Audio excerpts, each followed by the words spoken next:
Qapla! I'm going to take this opportunity, however, to suggest that we all hail Qapla. Oh, that's all I'm saying. Forgive me, Doctor. I'm receiving a number of distress calls. I don't doubt it.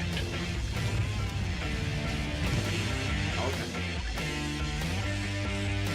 Y'all remember to tip your waitresses. Have a mighty fine night. You come in peace, surrender or be destroyed. Dare to make war, we surrender. All good, important things are giving you peace. When the appointed hour arrives, the Marauders will deactivate their cloaking devices and begin transporting Klingon shock troops directly to the landing zone. Landing zone? Where? Tell me. Why not? Your feeble weapons will be useless against us. We will kill all your males and take your females to mate with. All right. Now the Federation's taking over, whether you like it or not. You people, you've been running this planet like a piecework factory. From now on, it's going to be under one roof. You're going to run it like a business. That means you're going to make a profit. Look at these 3 words written larger than the rest, with a special pride never written before or since. Tall words, proudly saying, "We the people."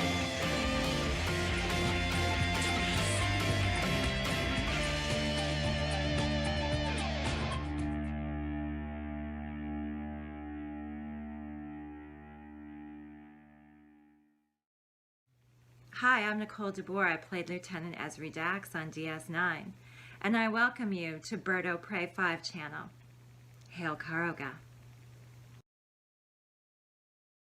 Hello world, it's BedLife 5, Qapla, and welcome to BedLife for Friday, October 16th, 2020. And yes, NephewOPrey is in the house.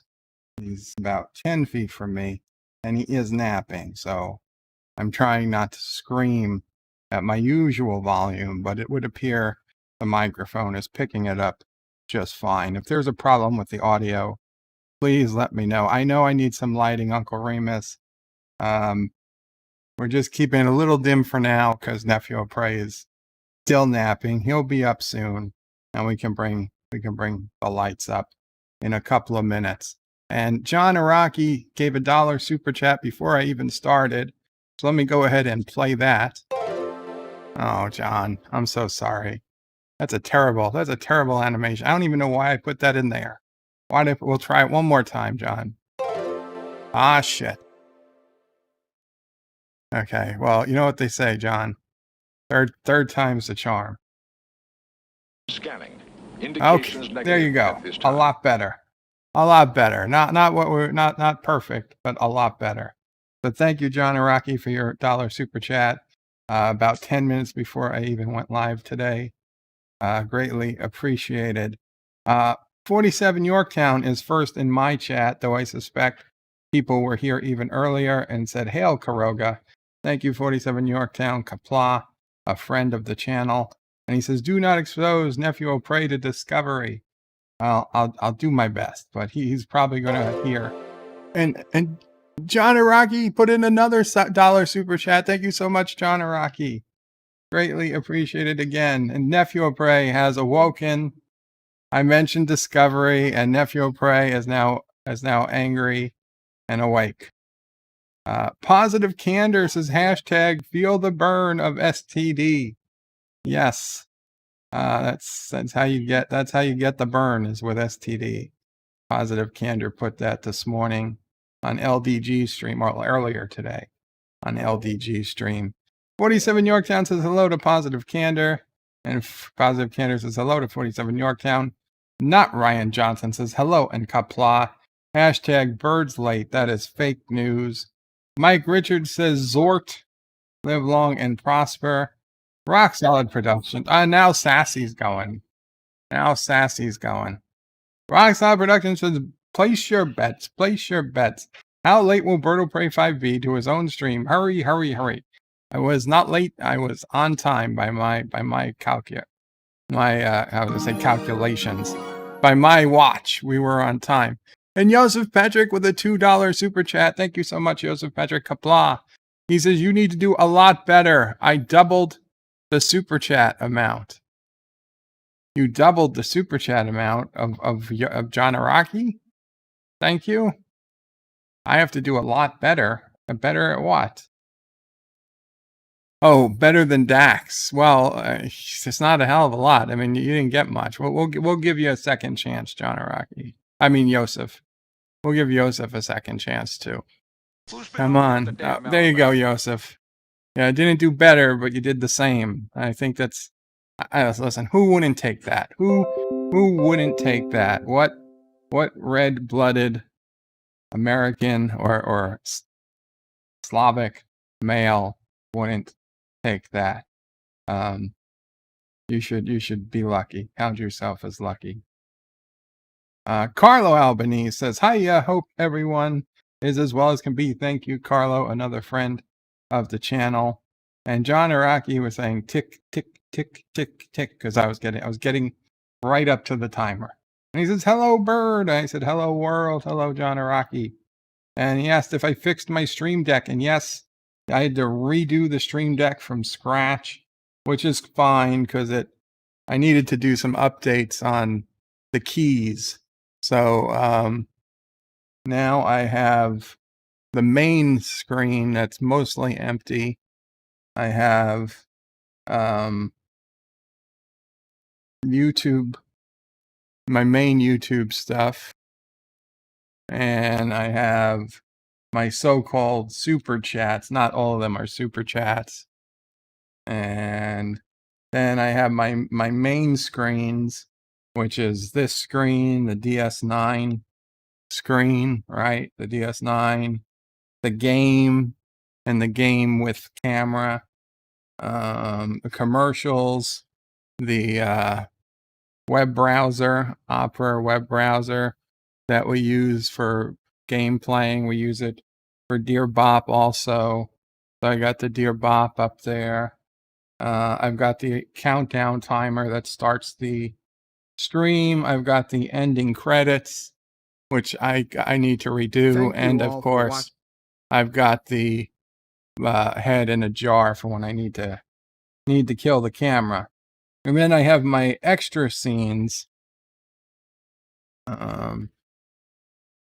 If I click on this, those have my less used scenes, which I'm not going to go through them all, but includes graph paper, the TOS view screen, my computer desktop, my security cameras, which I have turned off for right now. Not turned off the cameras, I just have the window closed. On this computer, I have the Futurama, the Simpsons screen, the Defiant screen. Remember, we used to use that for the old Deep Space Nine. Yeah, there we go. We used to use that for the old Deep Space Nines. A Cinema Saturday that we don't use anymore. StreamYard, Lower Decks view screen. That obviously is going to be a long time before we use Lower Decks again. But they're all accessible. The Stream Deck is better than it's ever been because I put some time in to redo it. So all's well with that. Thank you. We're back. We're back. 47 Yorktown says Kuroga forever with the Kuroga flag. Thank you so much. John Araki says Turtistan for a limited time. Well, you know what? I can understand Turtistan for a limited time. People want to visit the place you say you'd visit, but you wouldn't want to live there. That's Turtistan. Not Ryan Johnson says, finally, the weekly Indiana Jones and Crystal Skull viewing is about to begin. No, not today. John Araki says, Bert is reviewing Brokeback Mountain tonight. Nope, not happening either. Although tomorrow we have My Cousin Vinny on BedLife, not BedLife, on Cinema Saturday tomorrow. My Cousin Vinny, I believe it'll be at 3 p.m. Eastern time, but check in the morning. I will put up a link, of the stream to confirm the time. Probably 3 p.m. Eastern. for my cousin Vinny. Thomas Potts says Brokeback Mountain again. No, we never watched Brokeback Mountain on my channel, Thomas. In fact, I've never seen the movie. I never intend to see the movie. And John Iraqi says, you know damn well he's still mad. He pitched that studio his idea for Brokeback Hospital Bed, and they stole his plot for Brokeback Mountain. Uncle Remus says STD season 4 is confirmed. Starts production in November. Thanks, BedLife, for your promotion of STD. Well, if I heard it was confirmed because Sonequa Martin Green tweeted about it. Is it going to happen? Probably. Is it really confirmed? Not until it starts filming. Not until it starts filming. BedLife 5, that's me, says we're live, and we were. And 47 Yorktown says, hello, young sir. Thank you, 47 Yorktown. Young sirs. Oh, because NephewOPrey is here too. He puts in my emoji and NephewOPrey. Thank you. Oh, yes. NephewOPrey wants to co-host for a few minutes. Sure. Let me shut off the fan so it's not blowing on poor NephewOPrey. Okay. Okay, and Mama Prey doesn't want to be on camera, so we will knock the camera out for just a second. There we go. So, fan is off. Oh, Yeah, definitely. Okay. okay. Not so little. He's not Yeah. so little, and he's getting ready to take a bath. So Okay, gonna take a I bath. got the bath Charlie? water almost ready. Oh, Uh-oh. Okay. okay. Hold on, Charlie. All right. Can you put him up there? Can put him up here. Yeah, there we go. Oh, There we go. Okay, I'm gonna put the camera on. I got him. That's okay, baby. It's okay. Here, Charlie, look at the camera. Look at the camera. Charlie. Yeah, you're facing the wrong way, Charlie. I'm gonna pray to get a white pillowcase.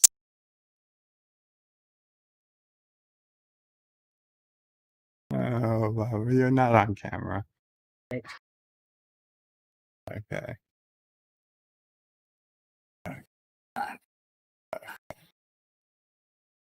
Try to get him not upset. Yeah. Yeah, Charlie. Yeah. Yes. There you go. There you say hi. Say hi to everybody on YouTube, Charlie. Oh, there you go. You're looking at the camera now. Yeah. Aw.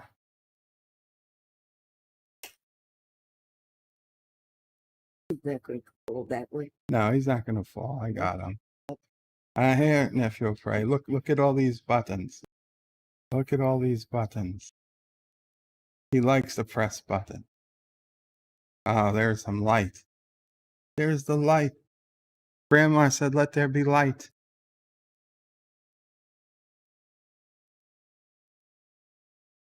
Go. Back. You want this? You want this? No? You don't want it, I don't have to give it to you. Okay. Aw, NephewOPrey. Yeah, come on. You don't want the pacifier? Aw. Okay. Oh, don't cry. Don't cry. What you? Are you saying Qapla? Are you saying Qapla? Are you saying Qapla? Ooh. Okay. Okay, NephewOPrey. There you go. There you go. We're looking at the camera. You want his pacifier? Yeah. Okay. So you're gonna go give him a bath? Okay, so NephewOPrey is going to go take a bath. He'll come back later in a minute. Excuse me. To get repositioned. Sorry about that, but NephewOPrey takes NephewOPrey takes priority. Obviously. Thomas Potts is falling asleep. I'm sorry to hear that, Thomas. Vile Mike says, howdy, folks.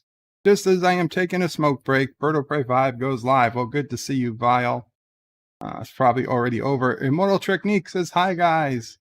Hello, Immortal Technique. Live long and prosper. JD Du Bois says, hi, guys. Qapla, JD.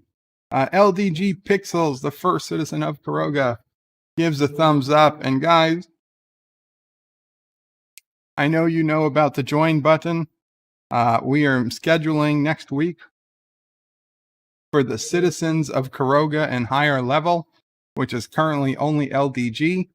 At some point next week, we will be doing our first stream for citizens and above. Now, currently it's only LDG. So if he wants to make it open to other people or something, as he said he might, we'll talk about it. That'll be his choice. Now, if we get other people who want to become citizens between now and then, it can be a group choice.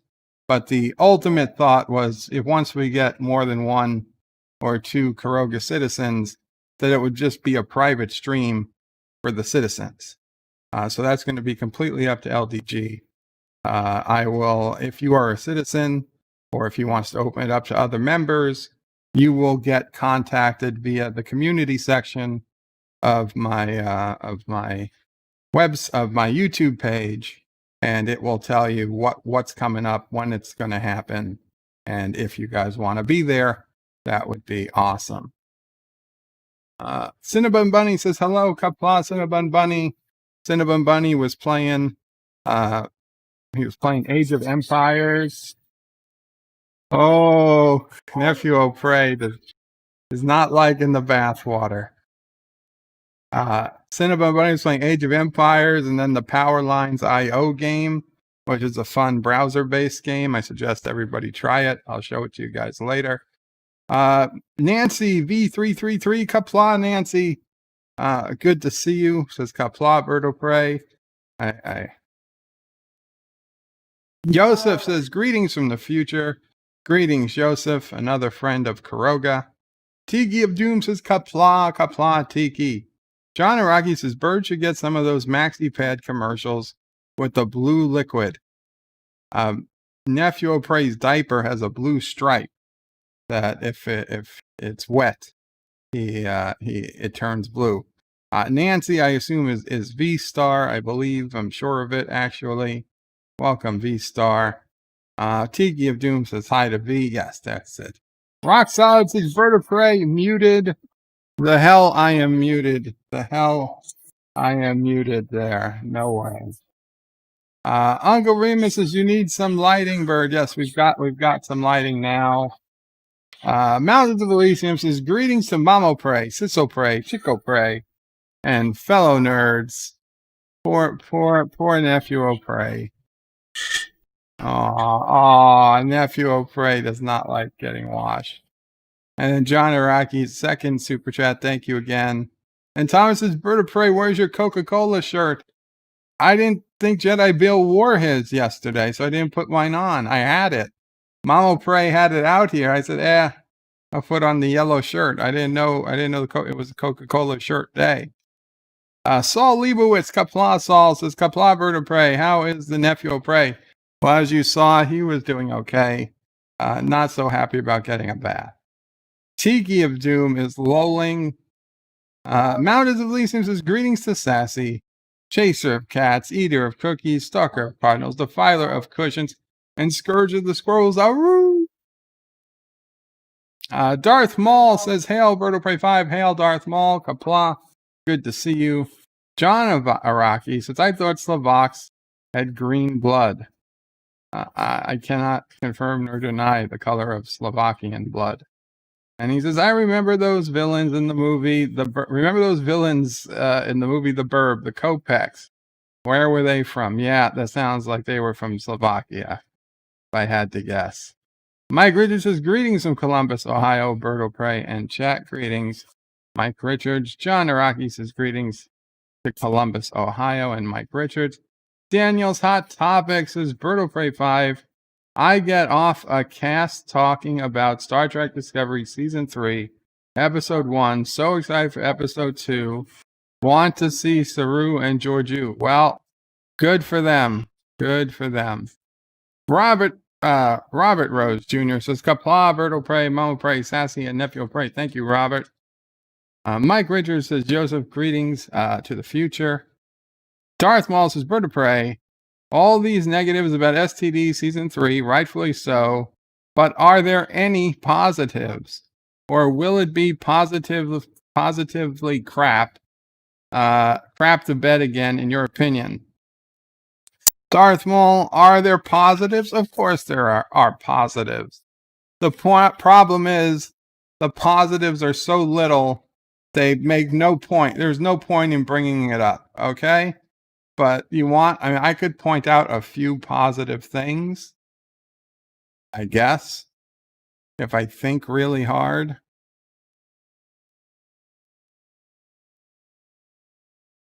You know what? The scene where Michael Burnham was drugged, it wasn't terrible. It wasn't the worst scene. Her fighting off the drug, it wasn't the worst scene while she was drugged. But then even while drugged, she managed to best everybody in physical strength and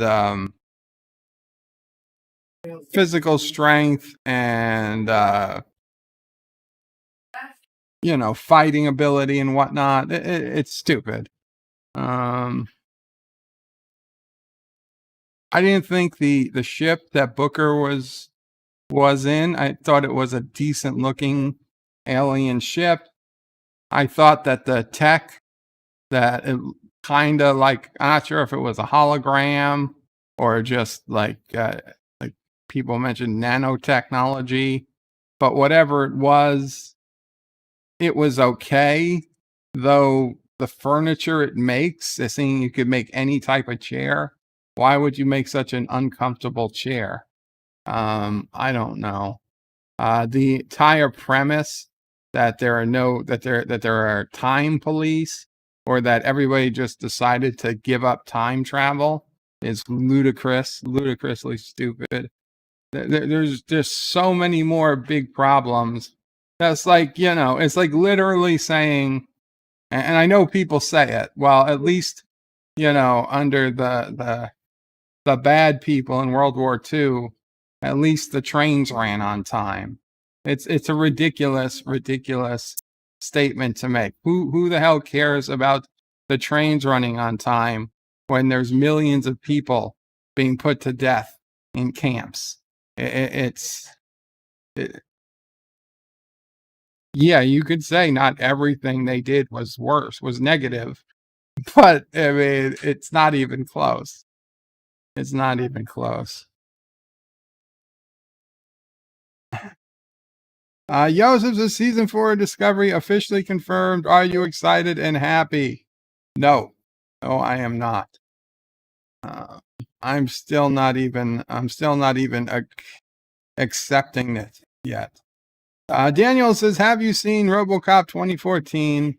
It's sucks so bad I can't even watch it. No, Daniel, I have not seen RoboCop 2014. While Mike says, I have not seen Disco Season 3, Episode 1 yet. No spoilers, please. For right now, Vile, I don't think I've done any spoilers, but if I do spoilers later, I will try to warn you. Star Trek Nitpicker says, maybe Disco Season 3 will be better. Is it possible? Not after what I saw, Nitpickers. Not after what I saw. John Araki says, Burnham saves everyone. Well, that's not really a spoiler. That's just a regular Discovery, plot device. Not Ryan Johnson says, NephewOPrey is taking over the Sith stream and will be showing Indiana Jones and the Crystal Skull. John Araki says spoiled. And John Araki says it's Charlie up in the trees. You know, watch out for Charlie up in the trees. Star Trek Nitpicker says great head of hair on that kid. Yeah, he does. He's got the hair of a newscaster. He's got like Ron Burgundy hair. He could be the next Ron Burgundy. John Araki yells spoiled. No, I don't think we spoiled it. Mike Richards says, Bird of Prey, my wife loves NephewOPrey. Beautiful baby. Thank you. It's actually a very common. So many people go out of their way to say what a beautiful baby he is. We are all really blessed. NephewOPrey, of course, the most blessed, as Charlie really is a cute baby. Joseph Patrick says, Charlie looks like he has a mohawk and he's rocking it. Darth Maul says the cloning process has been perfected. The intendant says the burn is named after ... Could be. Mountains of Elysium says John Araki, wait, Burnham saves everyone after 3 seasons. She finally gets a little screen time. Well, she saved to her, in her mind, she saved the entire galaxy. All life from 2255 or whatever year they were in. All life from 2255 until 3188, they all owe her. She basically says she sacrificed everything for the galaxy. She basically is claiming to be Jesus. She sacrificed everything for the galaxy. And I'm sorry, this is going to be a bit of a spoiler, Vile, but there's no way I can't say it at this point. She sacrificed everything, and we find out 5 minutes into the episode, the suit could be remote controlled. She never had to sacrifice anything.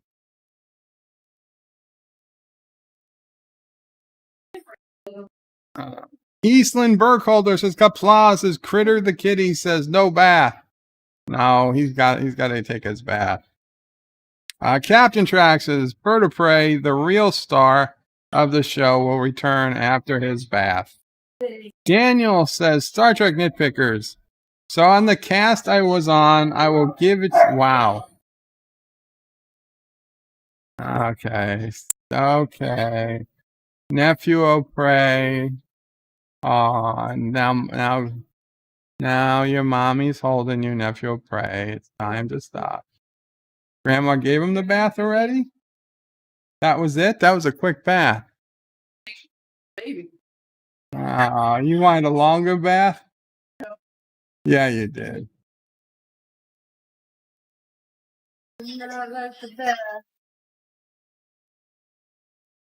Oh, you want to come? You want Uncle Joey to?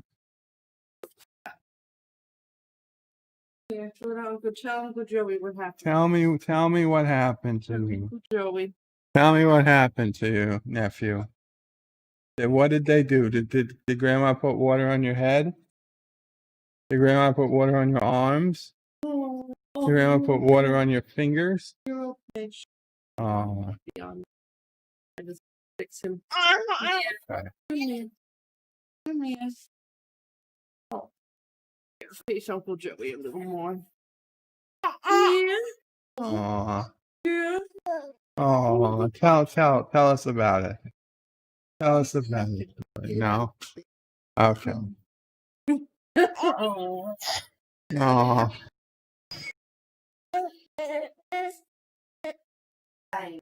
Yeah, look at the camera, Charlie. Look at the camera. Look at the camera. There's all those people out there that are saying hello to you.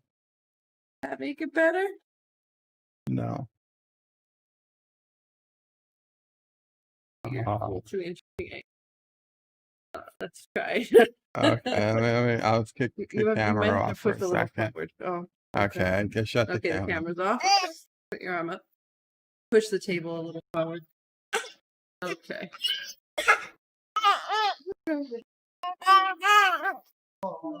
Oh no. You put your arm down. Put your arm. There you go. Yeah. Oh, I no. don't think we want. I don't think so. Not right Oh, now. well. Okay, maybe later. Maybe later. Oh. Do you want this or? Okay. Ah, nephew.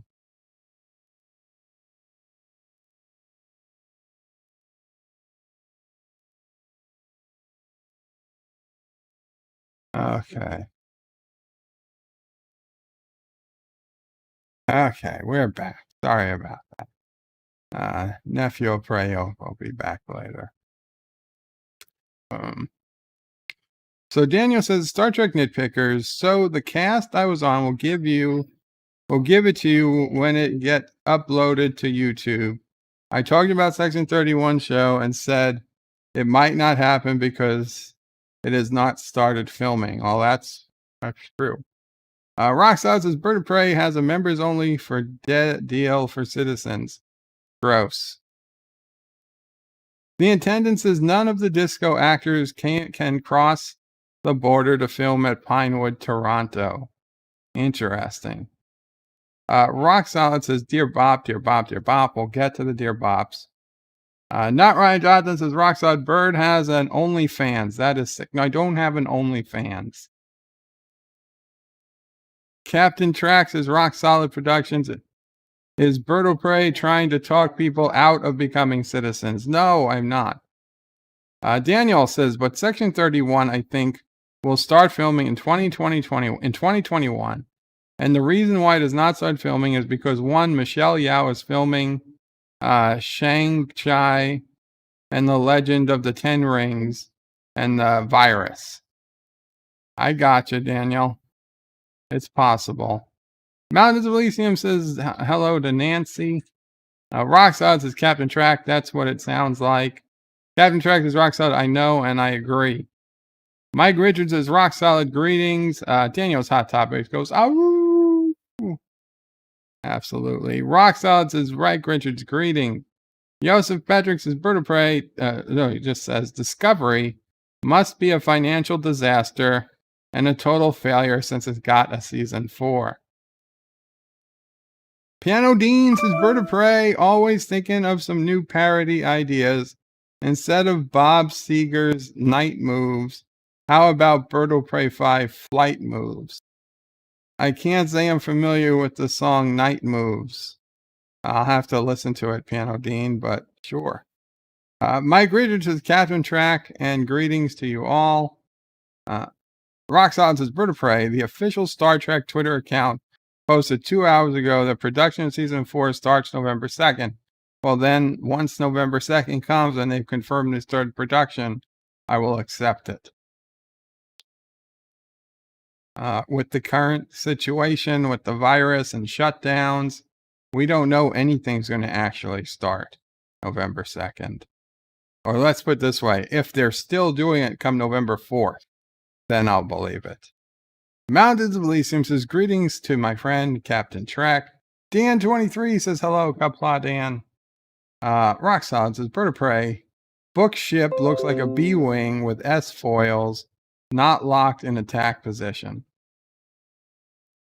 I guess that's a Star Wars thing. Dan23 says, well, a lot of things in World War II Germany may not have been widely known to the public. Hector says Qapla, Hector. Dan23 says Star Wars released that The Mandalorian was getting a season 3 production. Well, I'm sure that's a surprise to no one. Daniel's Hot Topic says Hitler was working on a time machine called the Bell, and it was taken by the Americans government at the end of World War II, and they still have it. Or do they? I thought the Russians got to it. Agreement says we can only hope the COVID shuts down season 4 of us. I don't hope the virus shuts it down. I'm just saying that the reality is, with COVID the way it is, internationally as well as nationally, we have no idea what's going to happen with TV shows.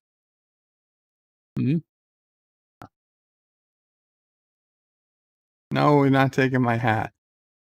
You can't take my hat without coming on camera. You're on camera right now.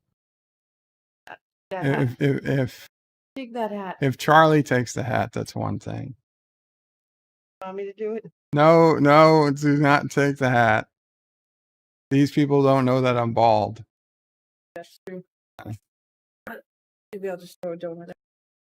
Yeah, I wish we had donuts. The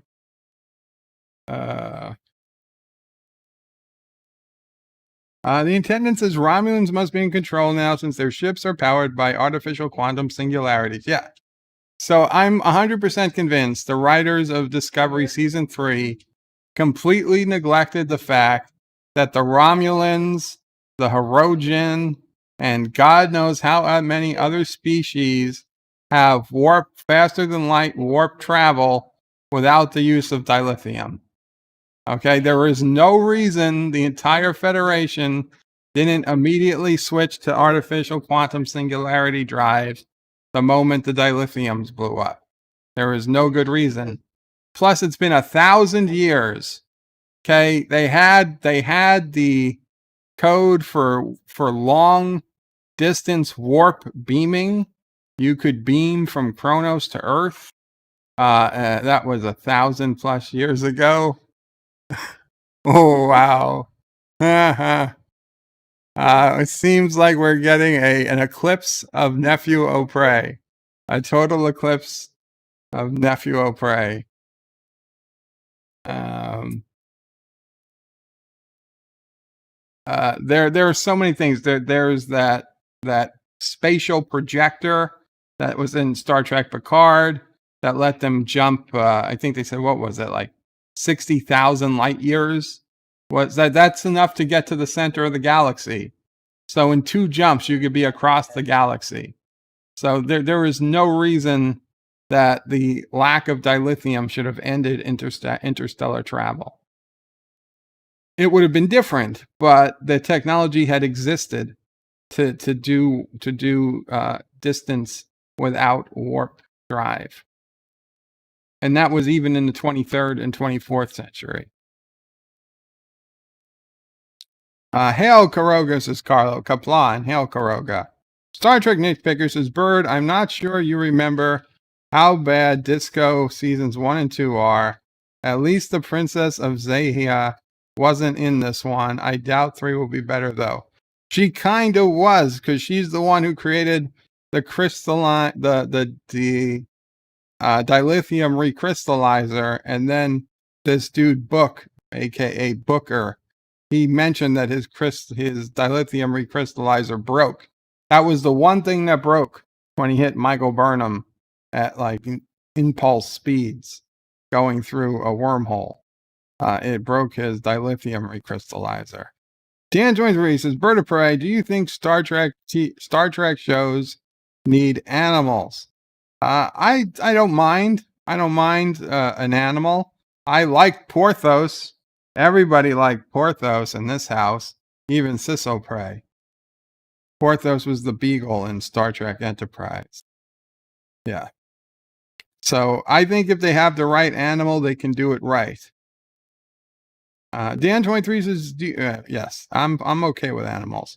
Dan23 says, from the trailer, I saw the burn is when all the dilithium exploded or something. Yes, this is true. Oh, not all the dilithium, just most of the dilithium. And Joe Biden just donated $1 and got kissing Dax. Big thanks to Joe Biden. And Joe Biden says, I don't care what the truth is. My son did nothing wrong. Vote for me and I will force a Section 8 show. People in Section 8 are better than you rich people who live in mansions on the farm, like that Deej guy who poops on your food. Hail Karoga, number 22. Thank you. Thank you, Joe Biden. Anton Ricky says, Qapla 5. Qapla 5. Captain Track says, Mike Richards, greetings. Tiki of Doom says, yeah, this might have been their best episode. Their best episode of season 3? It's possible.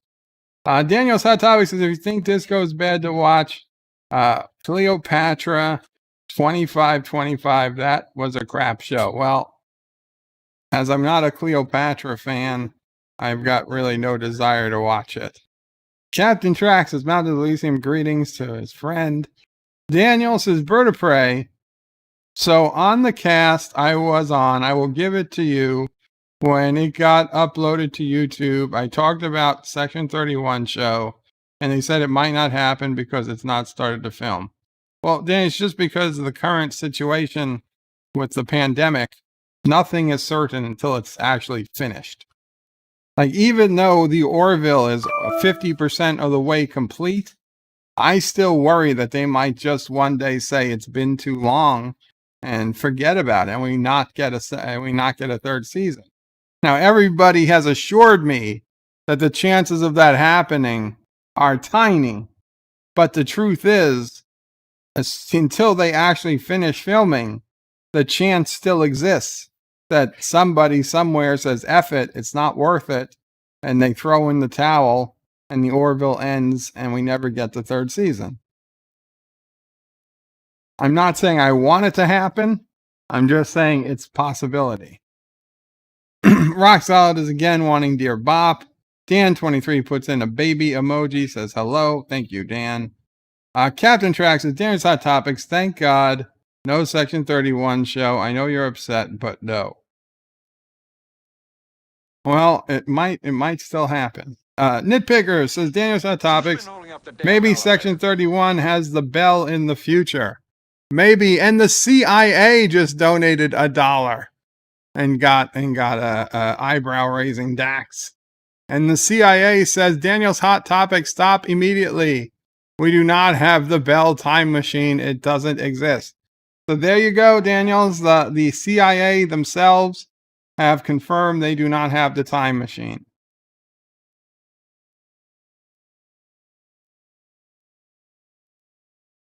I'm not going to ask questions. Hector says, Daniels, well, watch that show for not quality, but for plot on display. Mr. Miles yells, nerds. Welcome, Mr. Miles. I take it that means Doomcock has finished streaming his first half today. Hector says, nerd. Mike Richards is Bird of Prey. Shang-Chi. Okay, Shang-Chi. Close enough. Mike Richards says, Mr. Miles, who, me? Daniel says, Star Trek nitpickers. Actually, the American government has the bell, and there are many vids on YouTube online who claim that the American government made many time machines since then. Well, Daniel, you understand not everything on YouTube is real. Captain Trax says, Bird of Prey, not true. We all know you are bald. You guys know I'm bald. How long have you known? Dan23 says, Bird of Prey on Twitter. I send you the StarTrek.com article on season 4 production. Thank you, Dan. And Sassy is stuck in the bedroom. Probably under the bed again. Oh, there she comes. Cinnabon says, they did Daniel's Hot Topics. You got your first time machine when you turn 18. Algorithm says, extreme close-up, yes, of NephewOPrey. Cinnabon says, it only travels 1 hour at a time, though. Yeah. You have to sit in this time machine. It only goes forward, and it takes an hour to travel an hour. Mike Richards says, screensaver. Yeah, if you want. The Intendant lulls. Dan23 says, Voyager, the USS Relativity was able to go anywhere. Our time, I think, almost instantly. Right. I mean, since time travel exists in the past, it can, anytime they could go to the future. It makes no sense that they're saying, well, they've outlawed it and they've destroyed it. Well, then somebody just come from a year before they outlawed it and come forward in time. Daniel says, dilithium can blow up. It happened in Star Trek TNG Season 7, episode Parallels. There was Enterprise D who did not want to go back, and their universe, and was attacked, Worf shuttle, and then boom. Well, yes, dilithium can blow up, but it doesn't blow up for no reason. Uncle Remus asks if the burn could refer to Bernie Sanders. Perhaps Bernie Sanders' head is still circling the planet and they put it on a different body, and that is the burn. And Loki's Mornings of Mischief, Qapla Loki says, hi, Bird. Hail, Bird. Qapla Loki. And Loki, I look forward next week on Thursday after Star Trek Discovery airs. I will be coming onto Loki's stream with several other people, and we will be deconstructing the Star Trek Discovery Season 3, Episode 2, next week on Loki's morning stream. Cinnabon says dilithium didn't explode. It decayed into lithium. What is this? What is this? Some type of conspiracy theory? It decayed into lithium, and the Federation was forced to use lithium batteries that we all know burst into flames. That could be. Dan23 says, I don't think Cleopatra 2525 had anything to do with Cleopatra. It was futuristic. There were 3 women in sexy outfits, and they had an energy weapon bracelets on their arms. Well, that sounds promising. Actress is BedLife 5, not a Cleopatra fan. Cleopatra, the long time ago dead one. She has fans. What did you do again? What did she do to gain your animosity? Didn't she attempt to conquer Rome? Yeah, I'm not a fan. Dan23 says, sorry if I spelled the word incorrectly earlier. Dilithium. Mike Richards says, Cinnabon Bunny makes sense to me. Roxanne says, 45 minutes and still no Dear Bop. We'll get to the Dear Bops. Nitpicker says, Daniel's Hot Topics. Grandpa created time machine with Tesla's notes. It's how he won the election, according to YouTube videos I saw. Trump's grandpa created the time machine. Roxanne says, BedLife, the Vulcan Science Academy has determined that time travel is not possible. Yes, I've heard that a lot. Captain Trax says, the warp core breached. Loki's Mornings of Mischief says, can't wait. Yep, can't wait indeed. Nitpicker says, maybe dilithium crystals didn't blow up for no reason, but it'd be cool if my YouTube channel did. Rock Solid says, Unicron's head circles the planet, not Bernie's. That's true. Dan23 says, reminds me of Futurama, when all the dark matter stops working, which is fuel for spaceships. That's right. Didn't explode, though. Angry says, dilithium only explodes when plot needs to advance, otherwise it doesn't. And Thomas Pod says, Rockstar Productions, he won't read the Dear Bops because he knows we do more when he's taking a long time. BedLife likes many Dear Bops. Actually, I'm fine with several Dear Bops.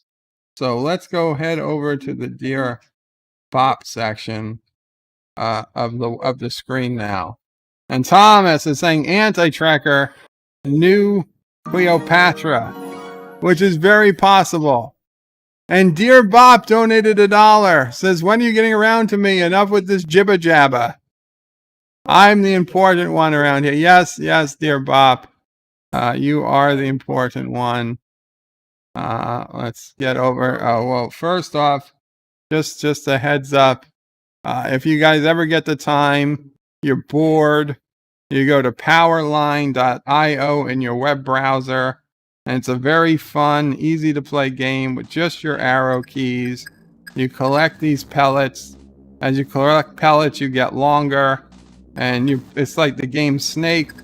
You try to get people to crash into you without crashing into them. And like I just died. But it's multiplayer.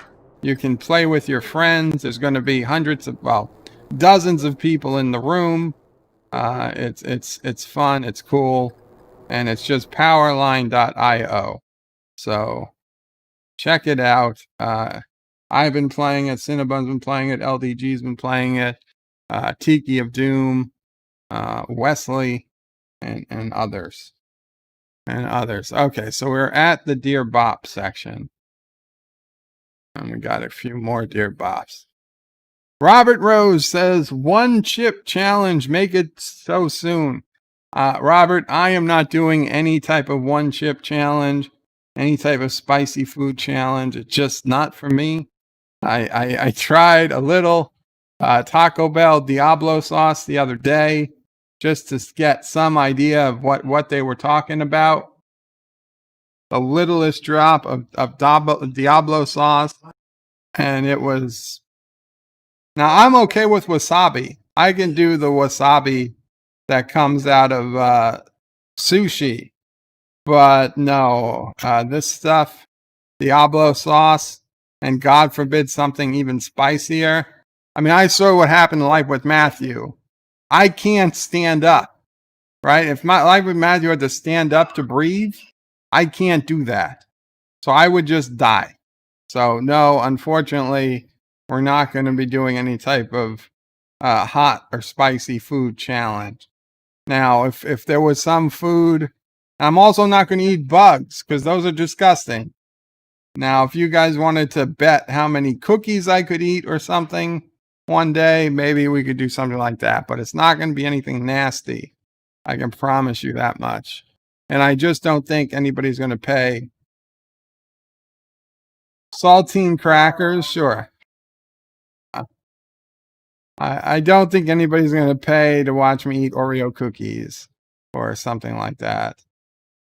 So that's what the deal is. Carlos says, Sunday. BedLife might eat the out-of-date spam. MomOPrey save for him. I hope not, but tune in and find out. That is also a possibility, the out-of-date spam. Okay, so let's get to Dear Bops since we've had super chats and donations for Dear Bops now. The first Dear Bop. Okay, come on. Go away. There we go. Dear Bop, hello. I really like you, but the way Anti-Tracker and Matthew watched Discovery was perfect. They read the chat and commented on the episode. They don't do like your panel does and just laugh. Other than that, I enjoy watching Futurama Sunday. Thank you for the feedback.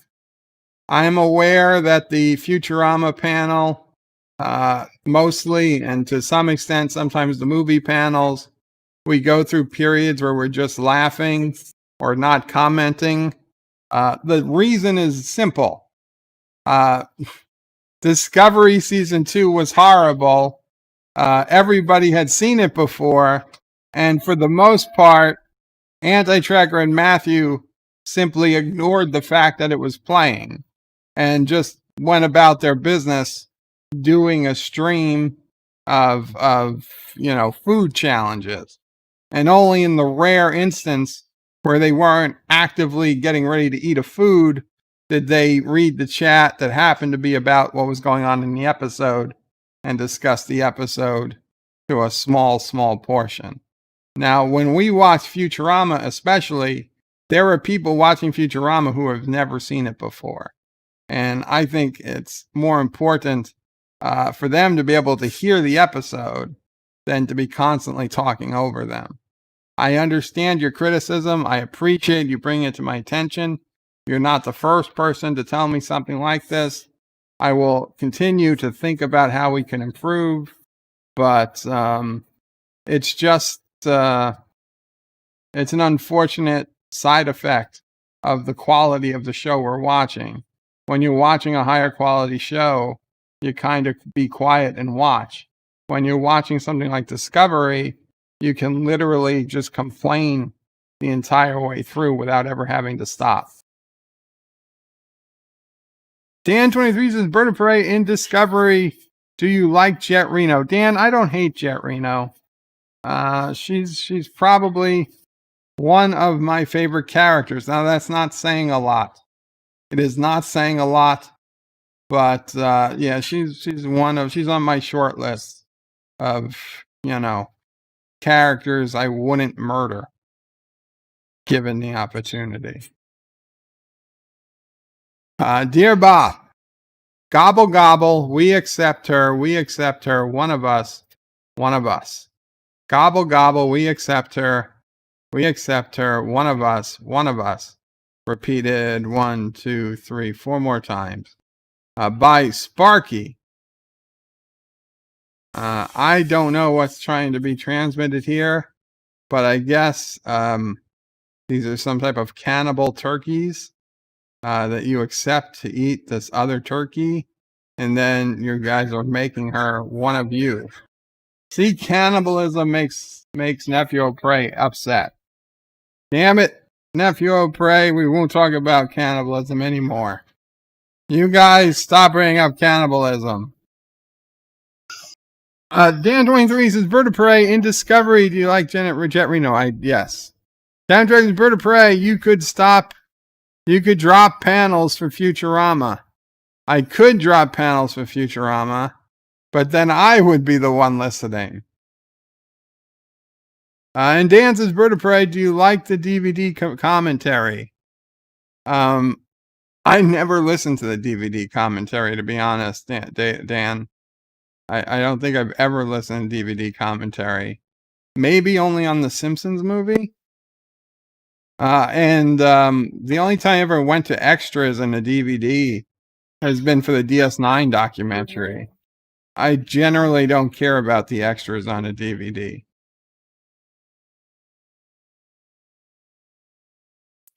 Dear Bob, hi.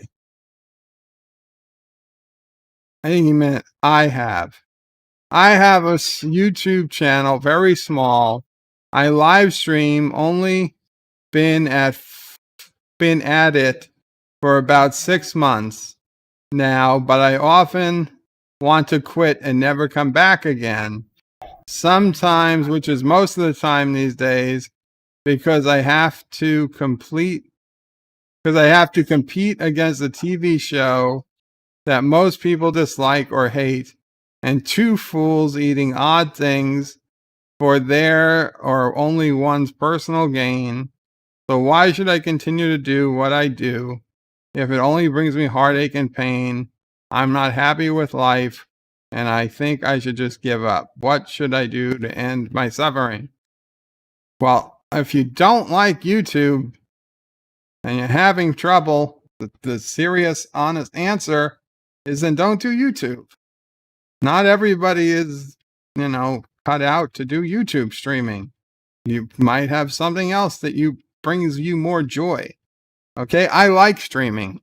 I would stream whether there was one person here or 20 or 30 or 40. I don't even know how many people are here right now because it doesn't matter. It really doesn't affect what I'm going to say. And that's about it.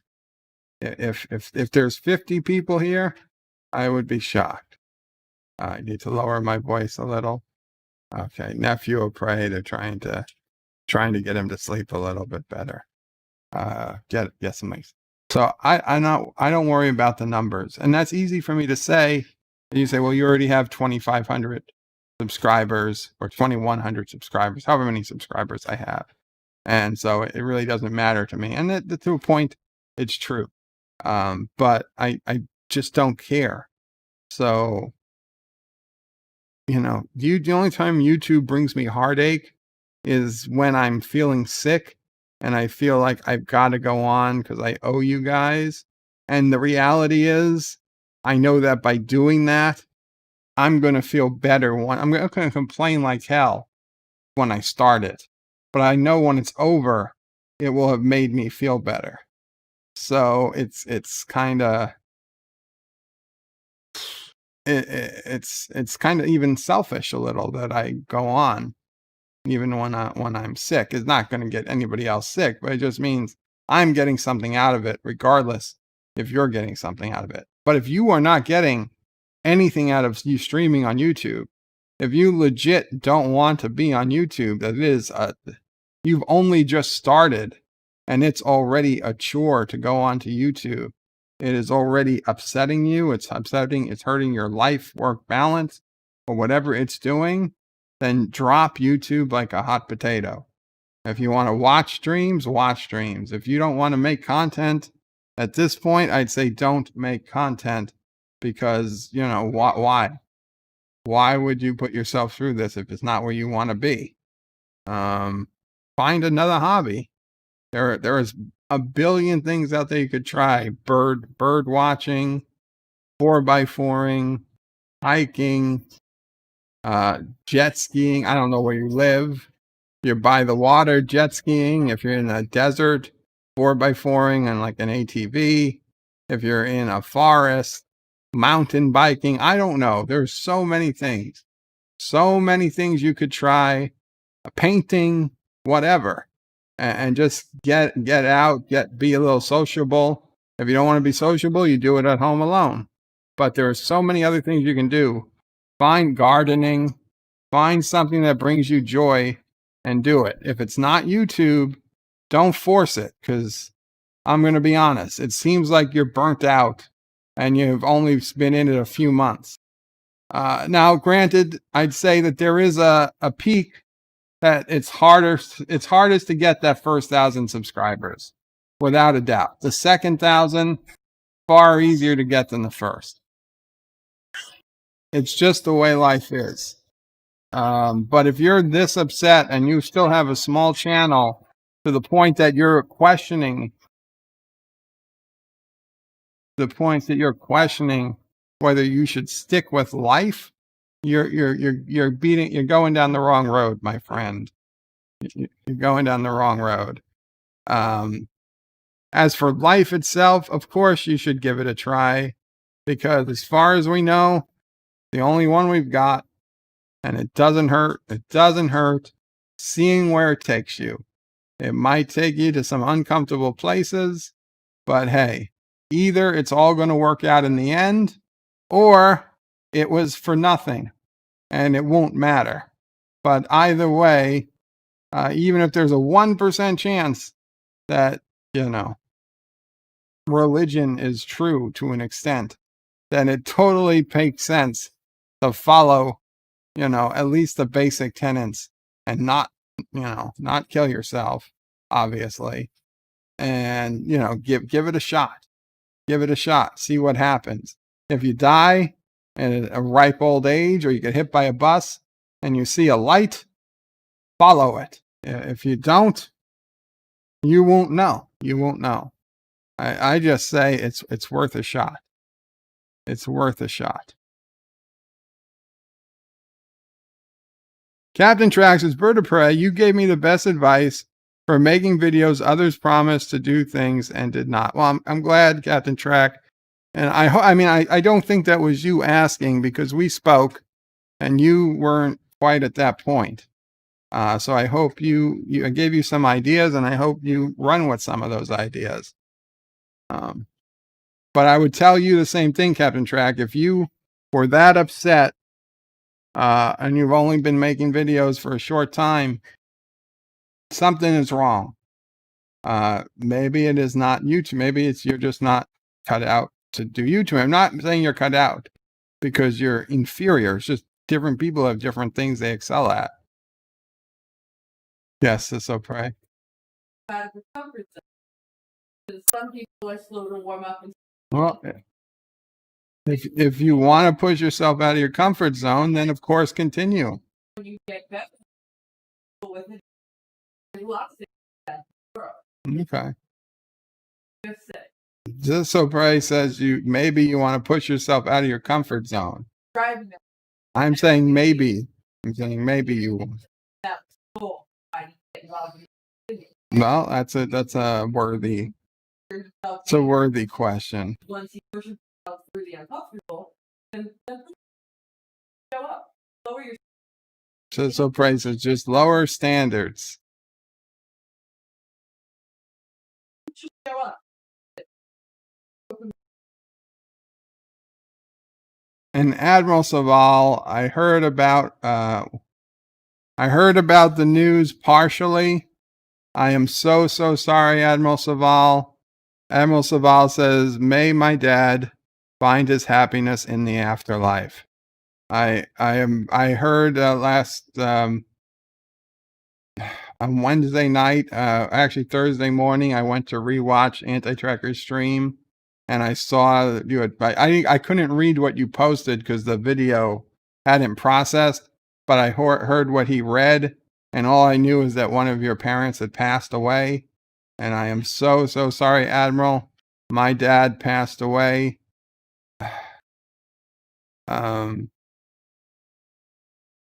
Yeah, 9 years ago this December. And I never forget him. His birthday just passed. I was still, memories of him. I still feel bad when there are days that I don't think of him until I go to bed or something. But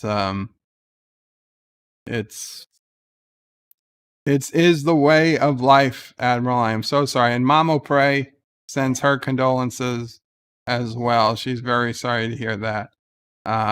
So you're in my thoughts, Admiral. I feel so sorry for you, and STD as well. We all hope you're okay. We hope your mom is okay, and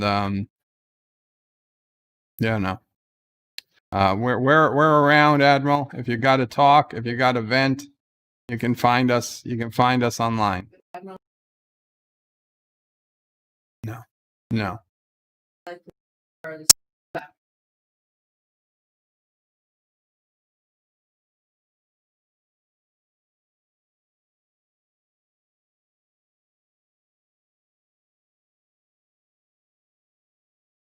Okay, Carlo Albanese says, BedLife, maybe we're not here for ourselves. Maybe we're here for the others we interact with. I feel I can help just one person. It was worth it. If I feel I can help just one person, it was worth it. I agree, Carlo. I hate to believe that I might be here just for other people, but it's possible. It is possible the purpose of my life was to make other people meet, and other people get married, and other people have children. And there are at least 3 relationships that 100% would never have happened without me. 2 were doctors who worked on my case, and one, the first one, in fact, was a coworker, a friend, a coworker who met his wife at a party the company had at Spago in Los Angeles. That was my idea. Okay? If it wasn't for me, they wouldn't have had that party. He would not have gone to Spago that weekend. He would not have met her at the hotel we stayed at. And he would not have moved to Hawaii with her. And they now have, I believe, 5 kids. Okay? 5 kids. Tremendous family. And basically, none of it would have happened if I didn't exist. So, I mean, they're not my kids, obviously. One of my coworkers. They're not my family, but I do know that they would not have happened without me. As a couple of doctors, and and another one. So there's 4. There's 4. Then there was also one where STD's ex-boyfriend ended up marrying one of my friends. They had a kid, and then they separated.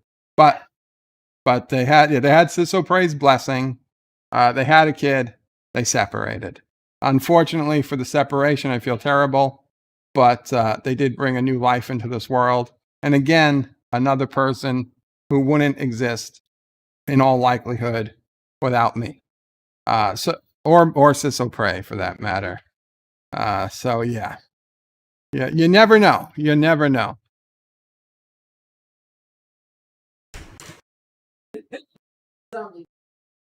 What is this? This is this. It's a. Oh God, it's dirty. It's dirty. It's brown. There's brown stuff on it. What did you clean? Was that a wipe to clean? Are you sure it wasn't wipe to clean NephewOPrey or something? She's throwing Desitin at me. I don't need to see it. Rock Solid says, my condolences, Admiral Saval. I lost my dad in August 2019.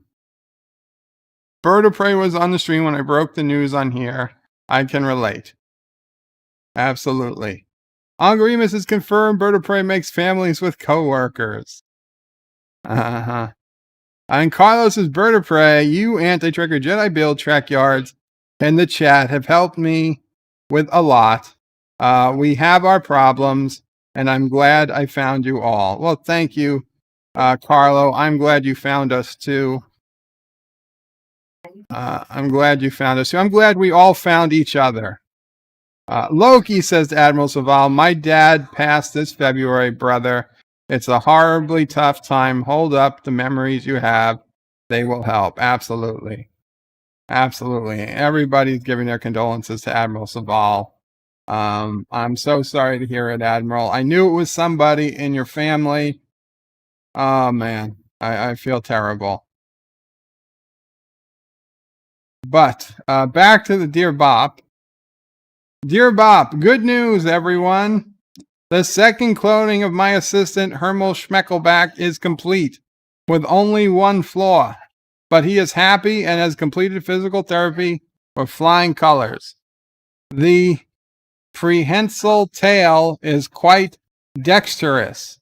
No pun intended. He has even found employment. He is the drummer for an up-and-coming rock and roll band called Death Tongue. We are ready to proceed with attempt number 3 and await your orders. Hail, Karoga. Signed, Professor Farnsworth, Karogan Research Labs. Professor, the word is given. Go ahead with number 3. Try to cut off that pesky tail as you see it growing in the womb. Probably you could just slice it with a scalpel or a laser beam or whatever you got to do. Yeah, we don't want to see that tail on Schmeckelback clone number 3 or HC3 as I will call him. But the word is given. You have permission.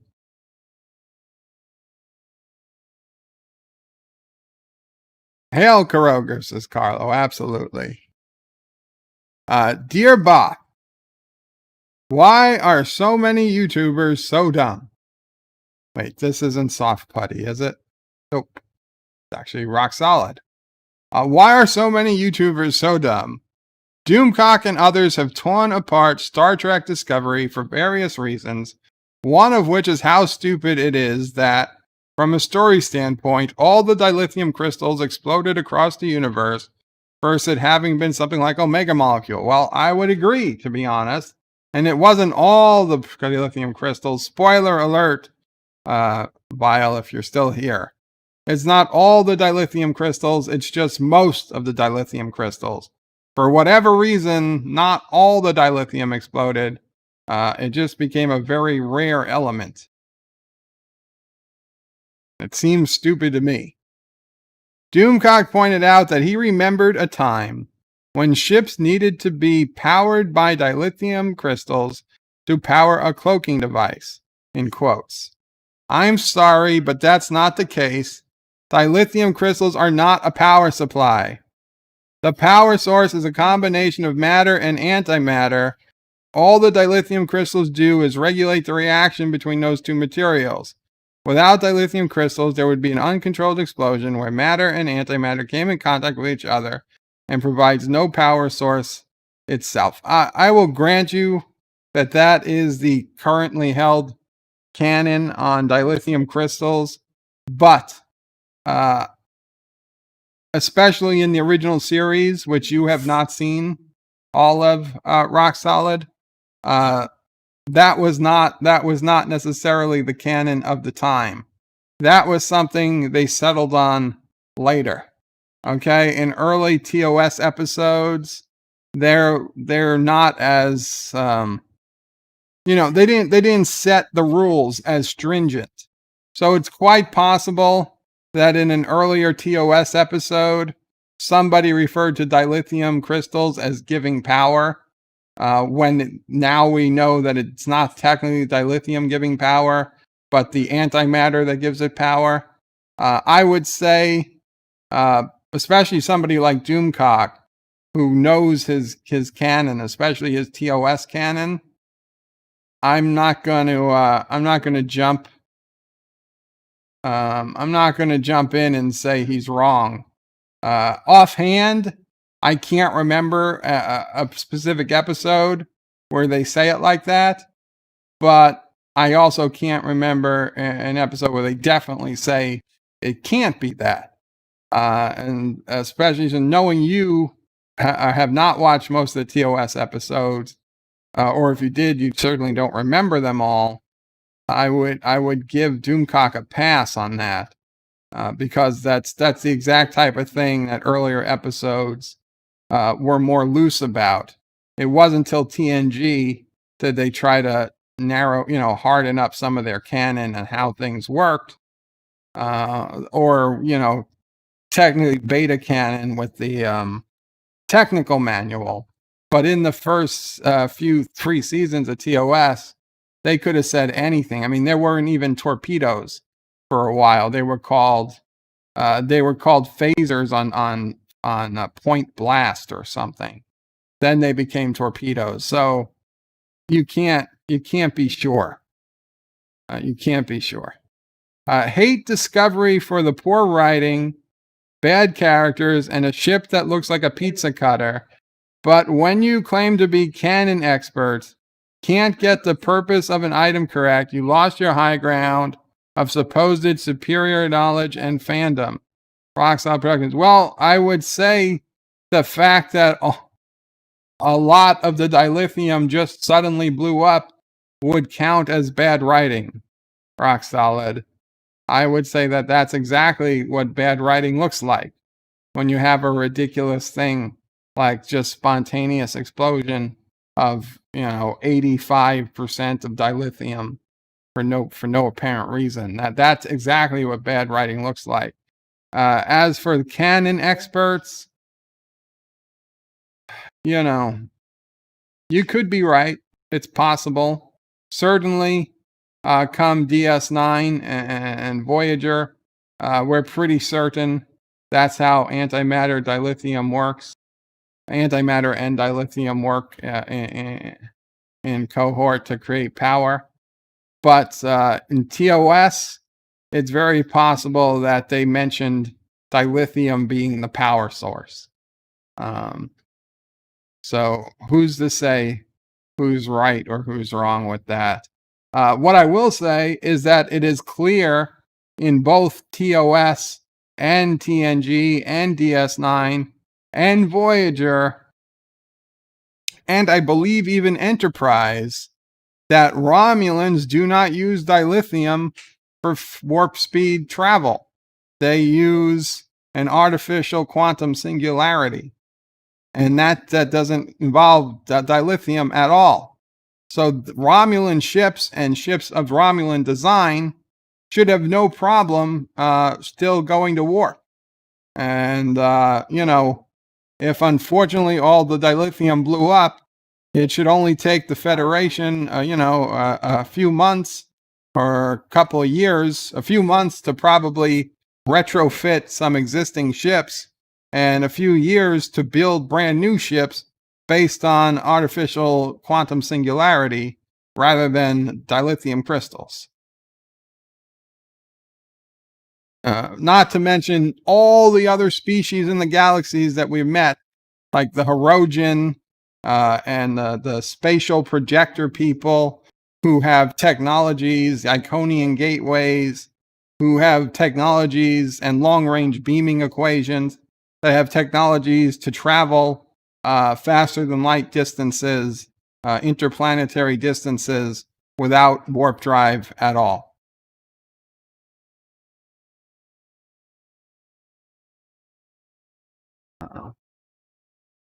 Rock Solid says HC3, Herman Schmeckelbeck Clone 3. That would be HS3, not HC. Herman Schmeckelbeck is one word. Or maybe just, fuck!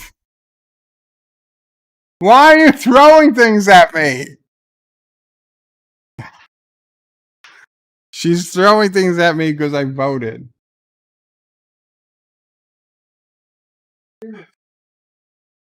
What is this? What is it? Welch's Fruit Snacks. Oh, I forgot I even had these. I don't think they're actually fruit, though, are they? There's some juice in them. I'll hold on to them. Okay, HC3. Yeah, okay, fine. HCS3. Whatever, Rock Solid. You're right. You're right. Carlos's Bird of Prey. It's only the first episode. There might be a good explanation of what happened. Probably not, but maybe. There's not going to be a good explanation. Mike Richards says, and there go my speakers.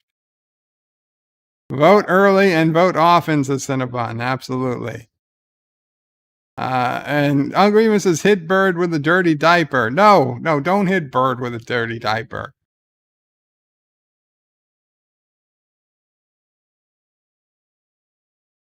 Dear Bob, what WWBD? What would Bird do? What would Bird do in this scenario? A person has a child with their ex, whom has primary placement, but they have joint custody. The child will be over 18 before the end of 2020.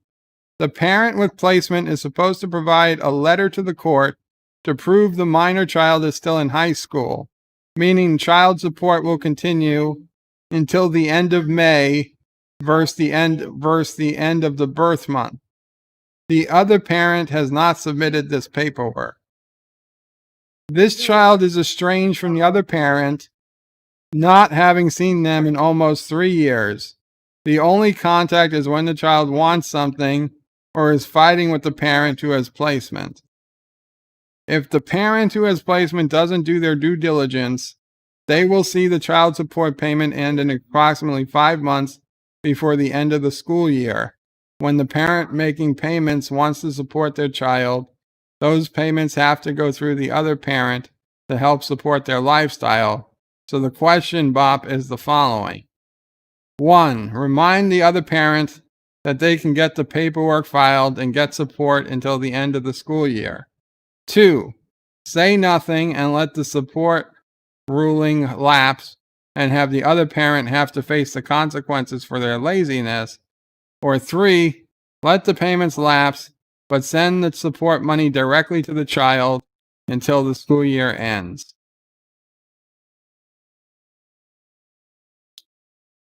Well, since you've gone this far, remind the parent. Just remind them, and if they don't do it, then send it directly to the child.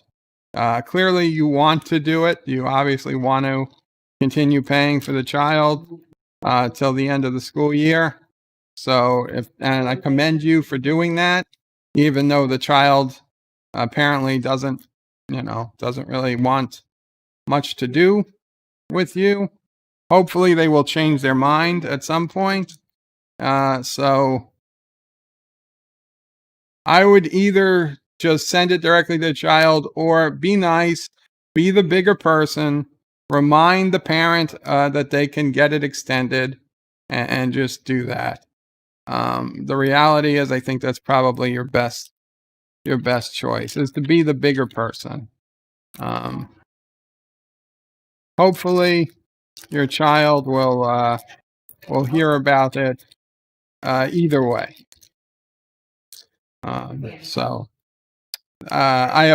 sorry you have to go through that, but that's what I would do. That's what I would suggest. Joseph says, Bird of Prey, I hope you voted for the right candidate. Not if they're getting things thrown at me. Carlos is Bird of Prey. If SysOPrey can please pass me that spam in the cupboard. Yeah.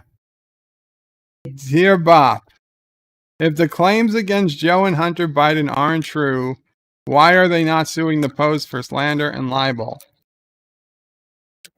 Good question. Good question. SysOPrey doesn't want me to eat the spam. Dear Bop, the F-15s are 10 minutes from the Canadian border. Oh crap, wrong frequency. Son of a bitch. Turn them around. Abort. Abort. We'll have to do it another day. Dear Bob, Anti-Tracker reads comments during streams. He glosses over so many comments, it's ridiculous. Yes, well, when he doesn't want to eat spicy stuff, he has incentive to read comments. You know. Oh.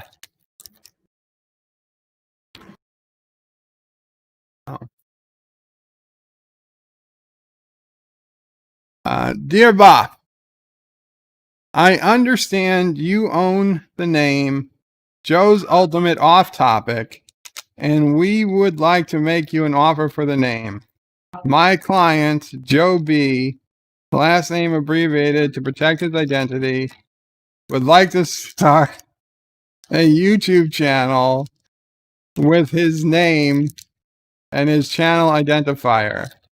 Since it appears my client will not be elected to office in November, he wants to become a YouTube personality and will be partnering with his very funny son and gorgeous gal he has as his running mate. China and Ukraine have already said they would chip in on the channel, and we hope to get 1 million followers very quickly. With that being said, we would like to offer you 50,000 Ukrainian hryvnia a month. So what do you say? We cheat 'em good. I don't know how much Ukrainian hryvnia means in US dollars, but I would, if you want to buy Joe's Ultimate LLC name, I would need you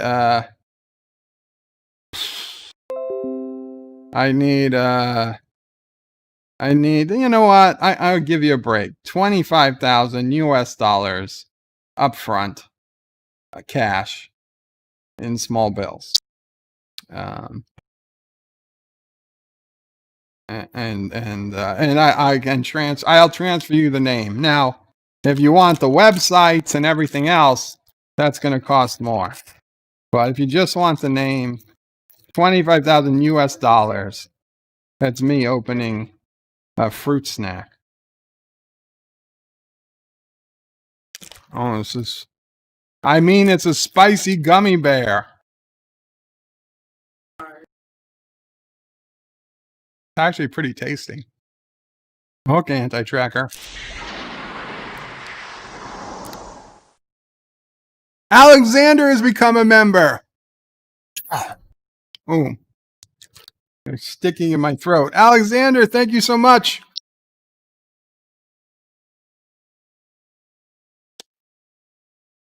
Alexander has become a friend of Karoga. Qapla, Alexander. Thank you so much.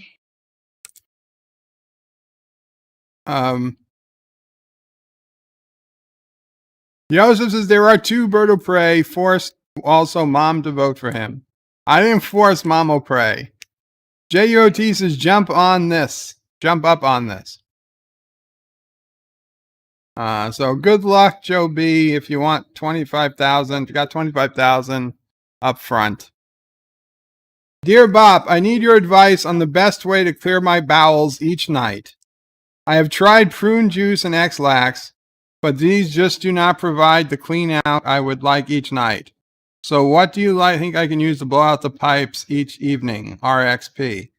Rock Solid, one of the best things I've come across is a chocolate milkshake. Like McDonald's, or even better, from like a Baskin Robbins or Carvel, an ice cream place, legit chocolate milkshake, boom, all comes out. And Alexander with a $2 super chat says Asian Muslim wife born in the USSR is the best choice. And he has to abbreviate Asian because YouTube reasons. Thank you so much, Alexander. Greatly appreciated. I'm going to be right back. We've got to do a quick commercial, and I'll be back, and we'll do some games. We'll do a game of Risk or something if you guys are up for it. Give me 2 minutes. What's in this little blue egg that keeps Barbara Eden looking slim and trim? Ooh, there's only one answer to that. It's Legs Control Top Pantyhose. See, Legs slims and trims but doesn't bind. So you get comfort and control. Stretching, bending, standing, setting. There's one pantyhose that's always fitting. Nothing beats a great pair of legs. One of the nice things about McDonald's Chicken McNuggets, those hot, tasty pieces of boneless chicken, is that they're packaged in sizes for every appetite. Let me illustrate. Enter the six-pack. A logical lunch. McNuggets 9, a delight for dinner. And a pack of 20, hey, perfect for picnics and parties. Of course, these are mere suggestions. Your appetite will be the true guide. It's a good time for the great taste of McDonald's. It's a corner of America with cozy harbor towns. It's salty air, wicker chairs, and a surf that pounds.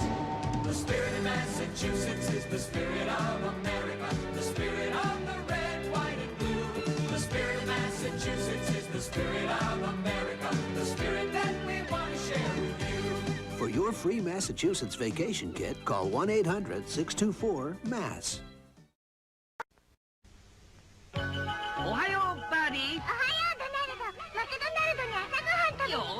わあ、スクランブルエッグマフィン、ハッシュポテト、あ、ホットケーキ、わああれ、大変だ、ここかな、こっちか、よし、ここだあれ、もうおいしい笑顔、マクドナルド、みんなもおいでよ。 Ronald McDonald in Dreamy Breakfast. This morning it seems Ronald's having a dream. Time for breakfast, Bertie. Oh boy, hotcakes! Hoppin' McHotcakes. After 'em, Bertie. You betcha! Whoop. Whoops.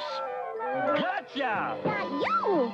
Ronald, time for breakfast with a friend. Wow. Yummy hotcake syrup and butter. Plus juice and milk. Breakfast. A dream come true. McDonald's and you.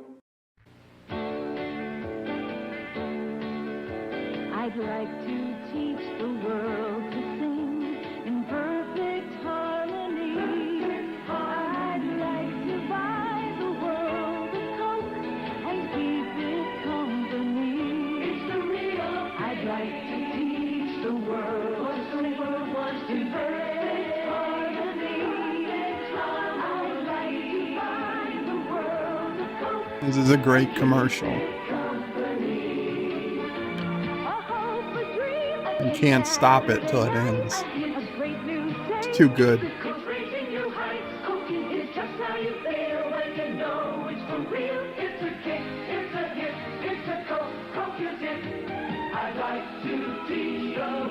I'd like to teach the world to sing in perfect harmony. The new taste. Ah, shit. Egg, that was my brain on drugs. Hello world. We're back. Where are we? Uncle Remus says America. Absolutely. 47 Yorktown says welcome. Brainview, Bindview, and Alexander. Awesome. Joseph says would not be boneless chicken be a limp pile of feathery goo. Thank you. Great. Awesome. Great to have that mental image. Great to have that mental image. Okay, let's check. Did we actually finish all the Dear Bops, or is there one or two stragglers? And if not, then we'll see if anybody wants to play a game. A game. No, I don't want a shared address book. Go back to mail. God damn it. Oh, there are 2 new messages. How do I get back to my mail? Son of a bitch. Mail, filters, new message, search. Yeah, fine, search. Okay, inbox. Okay, so I guess we're going back to Dear Bot for a second. Then we'll go to mail. Wait. Are you guys telling me that this whole time none of the chat's been working? Son of a bitch. Ah, goddamn. Why isn't the chat not working? It worked last time.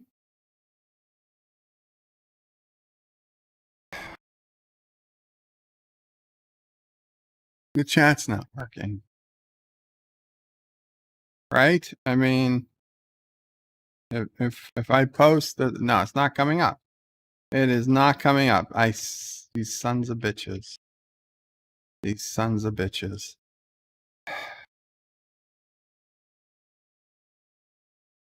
Dear Bob, does the hot chip burn also on the way out? Anti-tracker. AT. Well, I wouldn't know, as I've never taken the hot chip challenge, but I will tell you, me personally, I've never had the problem of spicy food burning on the way out. I know a lot of people claim to have had the issue, and that claim it's real, but maybe I've just never eaten anything that's spicy, but I've never had the issue. It's working, says Uncle Remus and Chemtrack. No, it's working for you, but it should be showing up on the side of the Dear Bops, on the side of every screen. The chat should be showing, like inside the YouTube window, and it's clearly not. NB Geeks Let's Talk, says BedLife. Hey bud, just got back from picking up my daughter at the airport. Very cool. And let's all congratulate NB Geeks on a new addition to his family. Not the daughter from the airport. She's just coming home to see new addition. Dear Bob, advice for RXP. Yeah, I'm not going to say that. Rock solid. Apparently, yeah. Well, never mind. Never mind. That was probably soft putty. See, if you are soft putty, then you can get away with something like that. Dear Bob, do you think that Star Trek Discovery will be more inclusive? As a straight white male, I feel underrepresented. Yes, there will be more. Well, I don't know that there's any straight white men joining the cast, but there are more white people joining the cast. So you can feel represented in that way. Uncle Remus's BedLife made this family. No, I did not make the family. Mike Richards says, and boy, are her arms tired. Just flew in, and boy, are your eyes tired.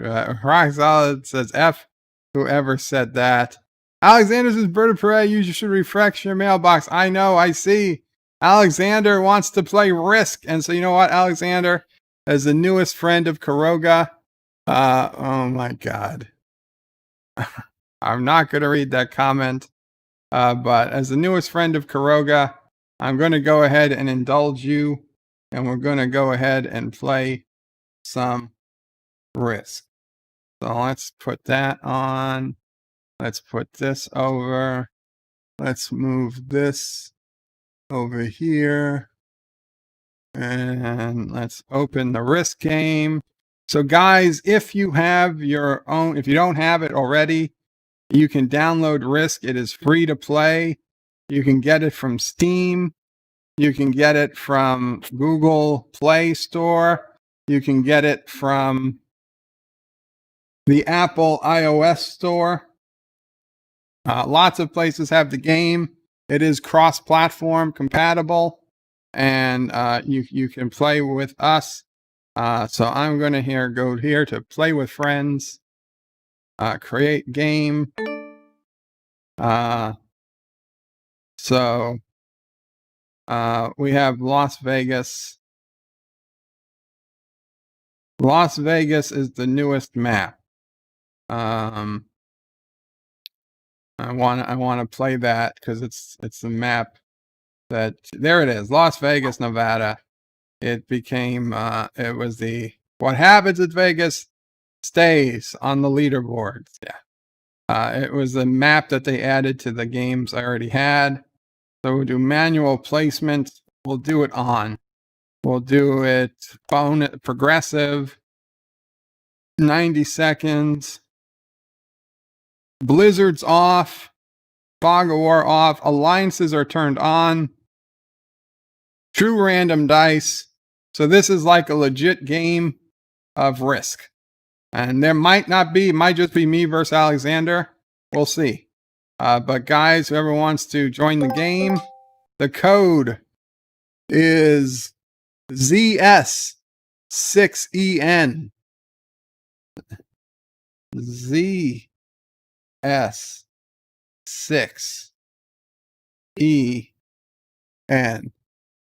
Cinnabon has joined the game. Very cool. Cinnabon is to be part of the game. Alexander and anyone else, we wait. We wait. Carl says Risk is part of the job. Roxal says, seriously, who's this a-hole? I have no idea, Roxal. They're anonymous. Yosef says Deej needs 800 comments on his post on Facebook, and he will get a tattoo on his butt saying "Made in the USA." Well, Yosef, I don't know if Deej wants to share out his Facebook account. If you have his permission, then by all means share out his Facebook account. Otherwise, I don't know how much we can do with that. I know I have his Facebook account, but I wouldn't share it with anybody without his express permission. Joseph, NB Geeks is Bird of Prey. What is this game? It's Risk. It's Risk, the board game Risk, but electronic form. You can get it from Steam for free. You can get it from Google Play for free. You can play it on your phone. You can play it on your tablet. You can get it on your iPhone.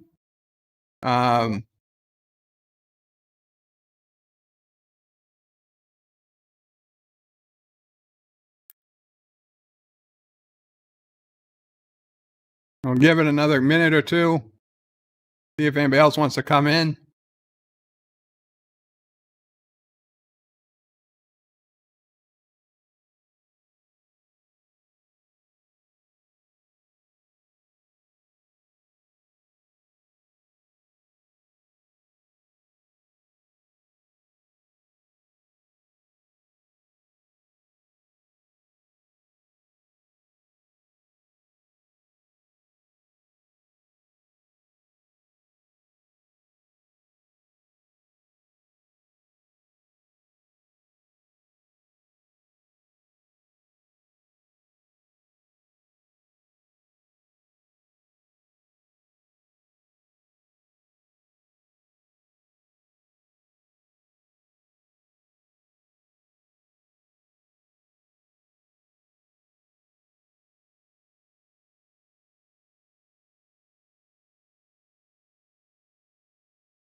Okay, guys, so we're back.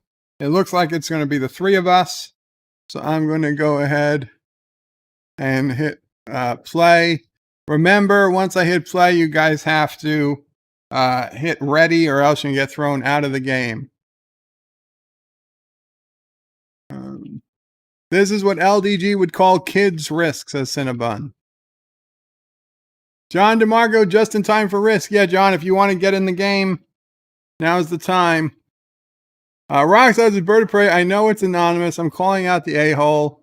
If you want to talk garbage, come at me. Absolutely. Carlos says, Bird of Prey falling asleep. No, I'm not asleep. You can see me on the screen.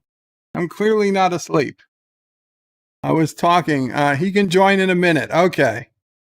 You thought the cam froze. I was talking to SisOPrey and MomOPrey about dinner. Okay, we'll give you a minute. We'll give you a minute, John. These are good. These are delicious. And be honest, I have to give Welch's Fruit Snacks a big thumbs up and a big thank you to SisOPrey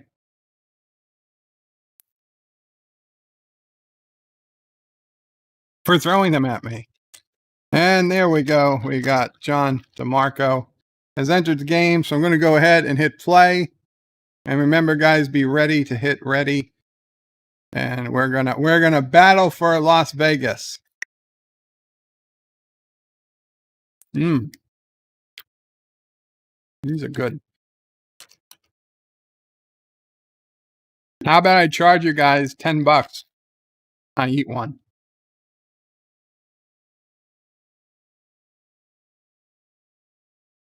Will you pay for me to eat one of these? What if I told you they tasted horrible? Okay, so Bird of Prey, I get the first. Okay, I've never seen this map before. So let's see where Lake Mead, the Strip. Okay. Okay.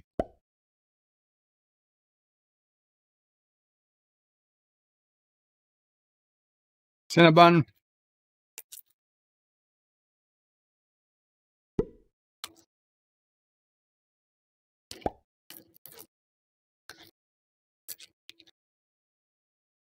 Alexander.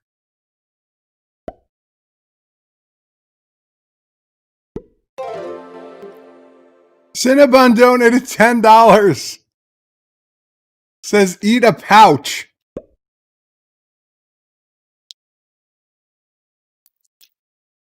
I guess you gotta throw another pouch.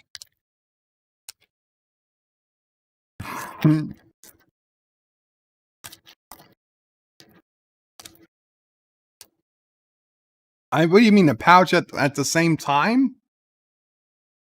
I would probably choke and die. Another pouch worth?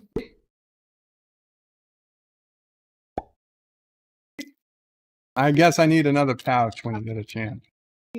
Yes, MomOPrey.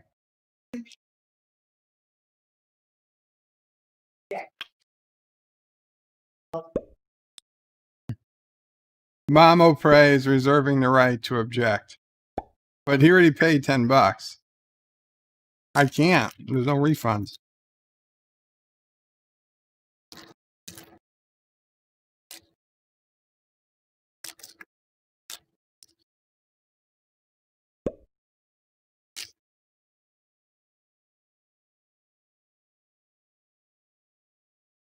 I need a pouch. A pouch of this stuff. I need another Welch's fruit snack. I just had one. I need another one. Oh, my turn.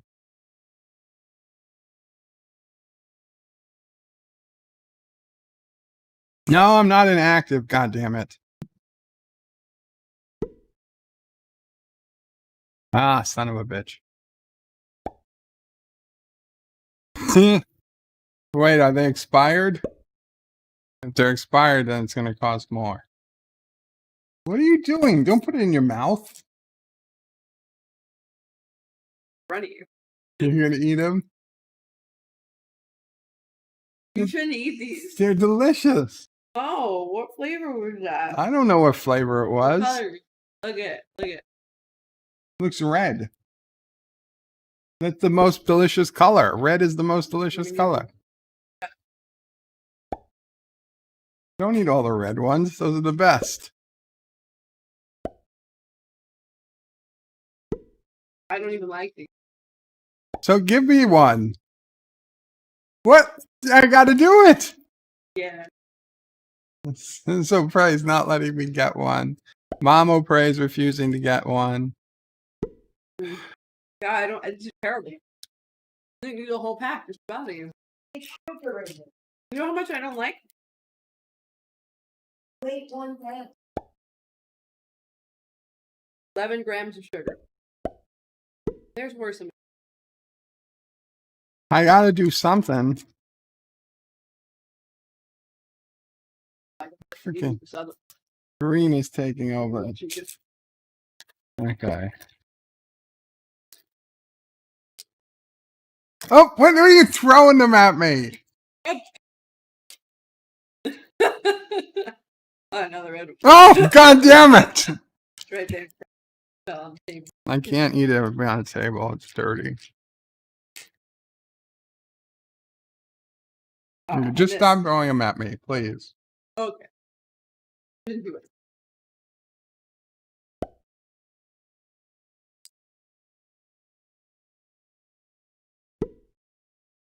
Oh, Cinnabon is not all at once. Okay. Okay, so here's a packet for you, Cinnabon. Now Ryan does a bird of prey. Sissel Prey should be giving you something good. With all the things she throws at you and torments you, she needs to balance it out with something good. No, fuck no carrots. Those are sassy carrots. No, I don't want boiled carrots. Joseph says your family's mistreating you. Call 911. God damn it. Green has got 3 freaking continents. Nobody's paying attention.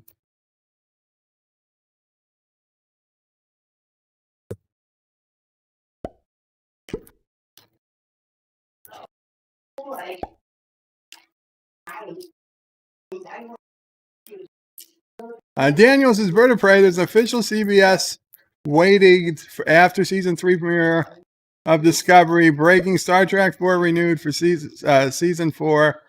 Production starts in November. Yeah, Daniel, the people have brought that up earlier. Congratulations. Carlo puts in a sassy emoji. Thank you, Carlo. And Robert Rose is green eggs and ham for Bird of Prey.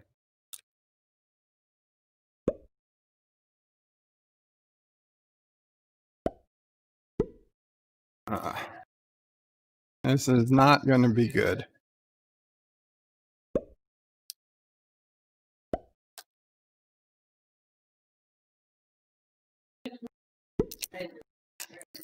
Okay, here's the second packet.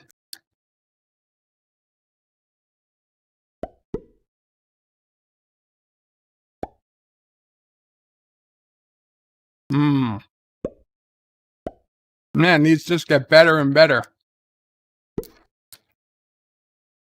Anti-Tracker really picked the wrong things.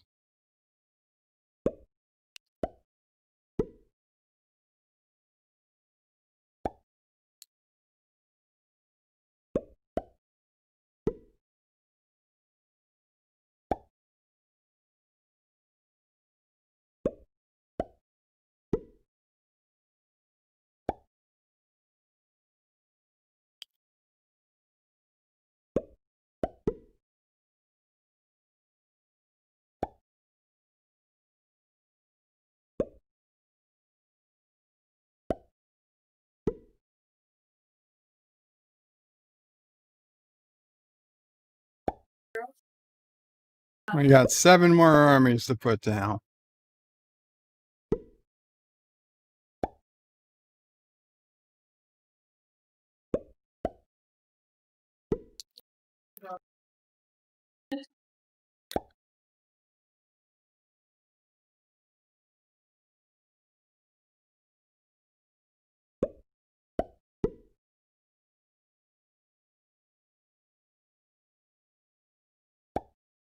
There's 3 for the strip. Daniel says, how do you play this game? It's Risk, just with a different shaped board, Daniel. Have you ever played the board game Risk? You'll see. Once we start actually playing, right now we're just putting down our armies.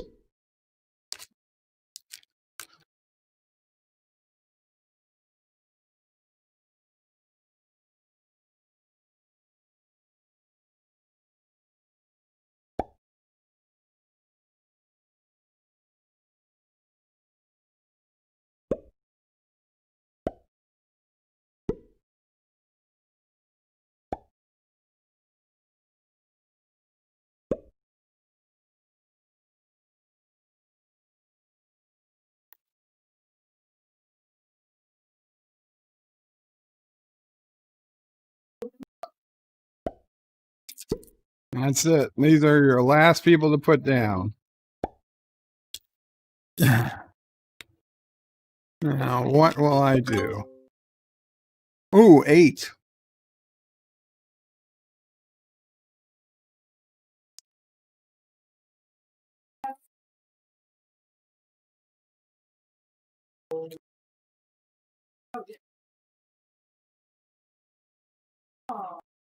I hate to do this to green, but I can't let green have so many extra armies.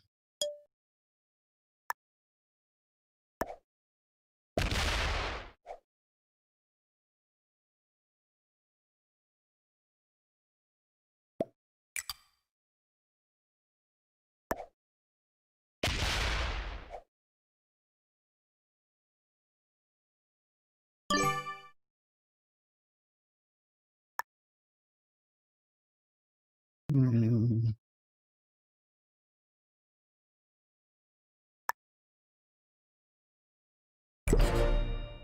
There we go. NB Geeks and Bird of Prey just saw my daughter's first ultrasounds. Very cool. Congrats.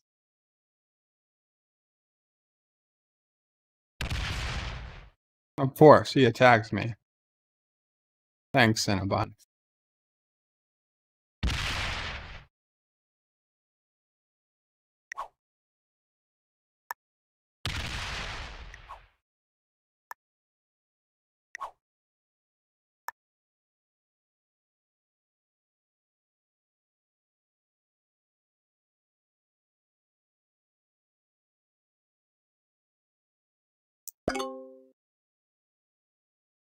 See if anybody wants to join an alliance.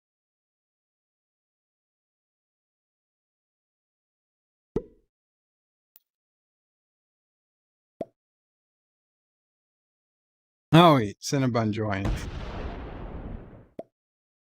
Victory, indeed.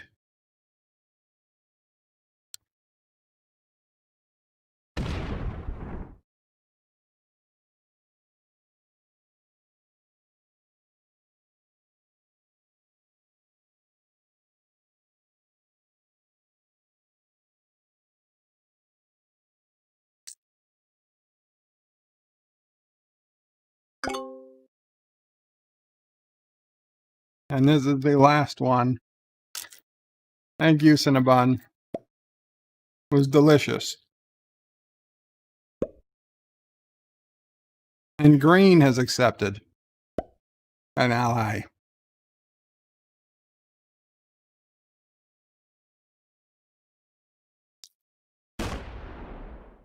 Was it human?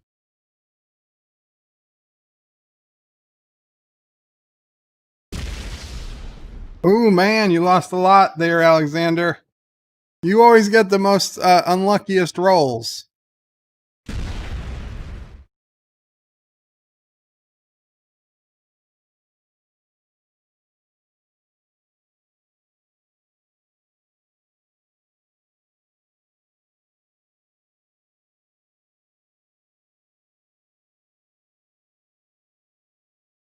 Well.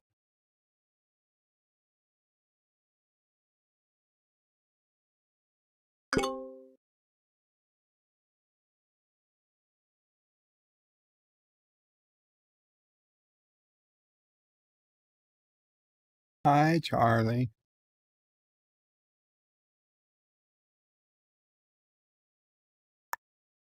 What you trying to do? You trying to throw the baby at me? Yeah.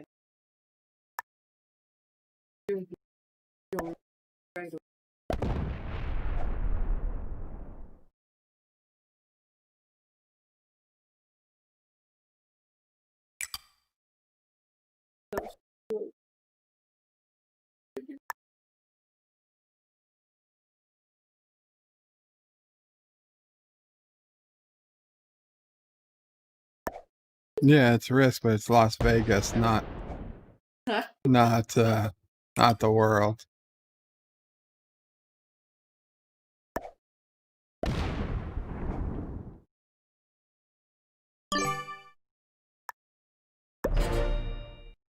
Even Nevada, or just Las Vegas. It's just Las Vegas.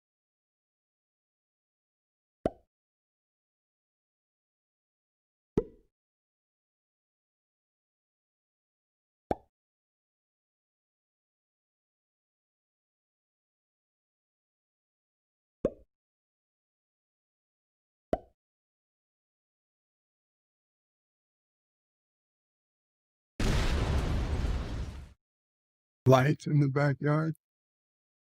Oh no, it's the camera record light reflecting in the glass.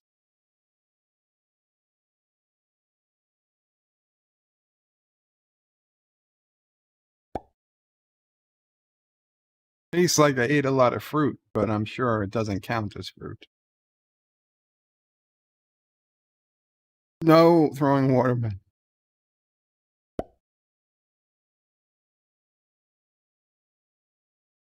Let's hope not.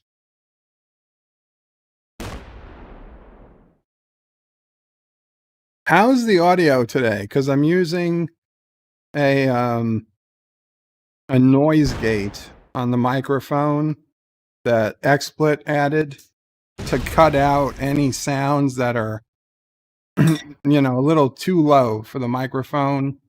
Like, it should make me sound better with less background noise, especially during quiet times. Carlo says, do plants have a soul? You know, Carlo, there's a surprising amount of research that would suggest they might. They have auras.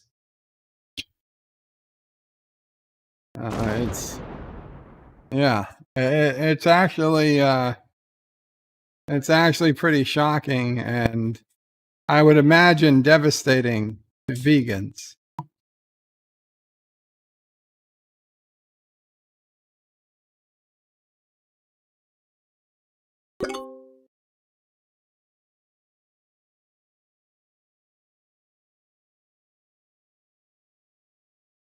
Feel bad. I'm in an alliance with Cinnabon and John, but I'm also the only one between.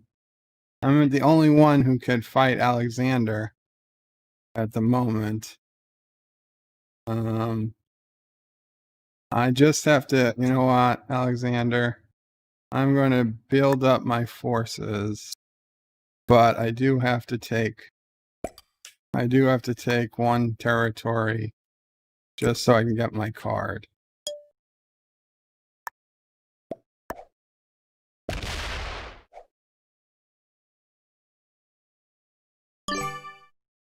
Yeah, you can walk behind me.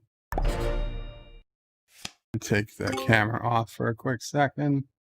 Let NephewOPrey walk behind me. Actually, I can go to the game screen without the camera. Come on, pop up. There it is.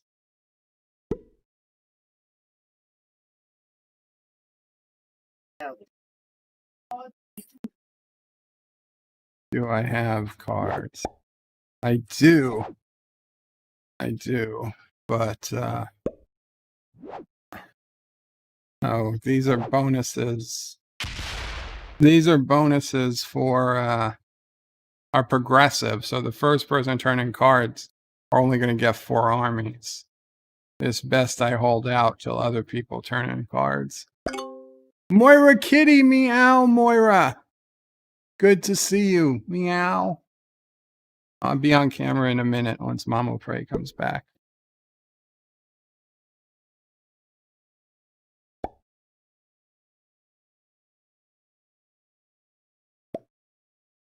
Oh, Cinnabon ended our alliance. Son of a bitch. Well, now I have somebody to attack.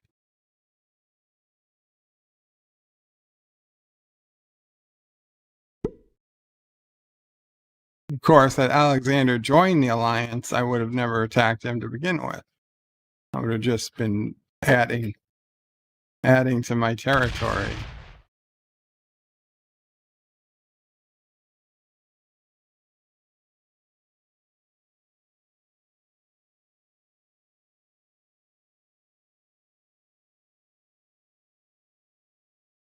Green found a way to attack Alexander without going through me.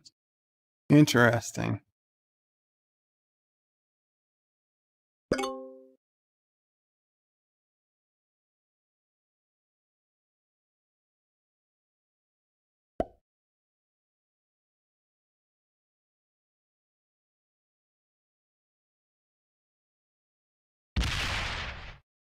Okay, you got your card, Alexander.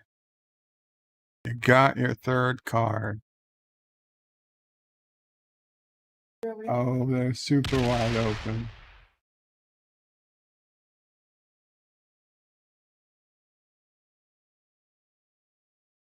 Oh. Aww. Okay, we gotta take out Cinnabon, Charlie. We're taking the Vegas Speedway. Oh no! Oh no! How did I lose? How did I lose?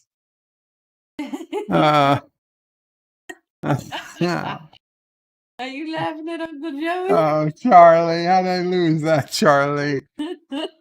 Son of a bitch. Baby's laughing. Yeah, you think it's funny, Charlie? Okay. Okay, Charlie. What? The camera's off.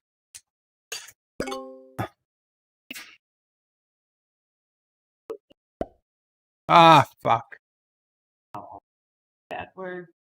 Phenobla. That's not better.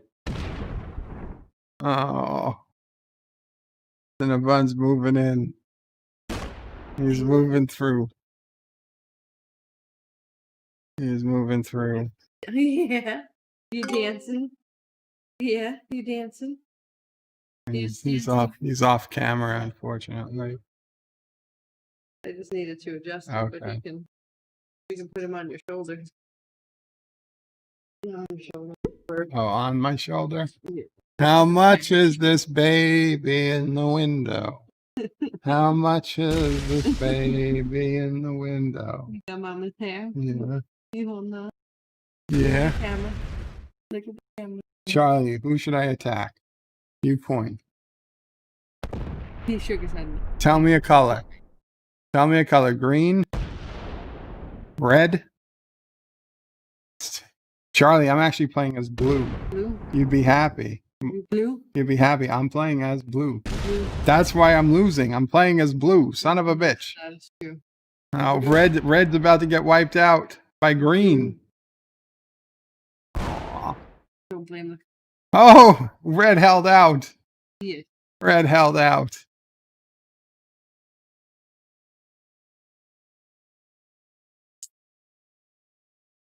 Alexander, I know you want me to avenge you. I know you just want me to avenge you. Don't turn in a card. I'll take you out, Alexander. I'll get your cards. I'll destroy Cinnabon, and then I'll avenge you.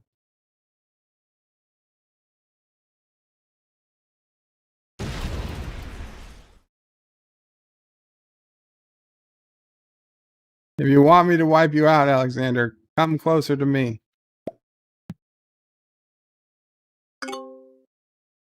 I don't know what you want, Alexander. Did you want me to take you out or not?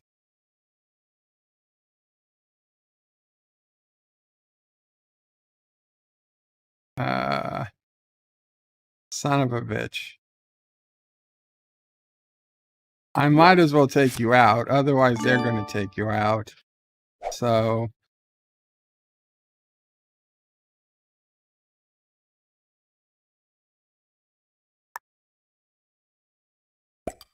Okay.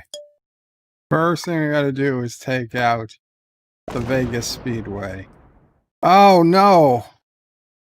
Oh, god damn it. Now there's not enough left to go back and get.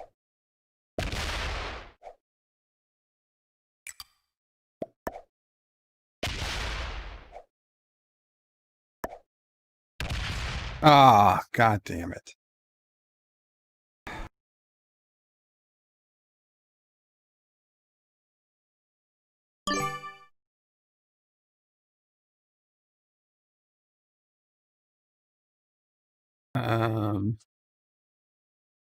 I don't know.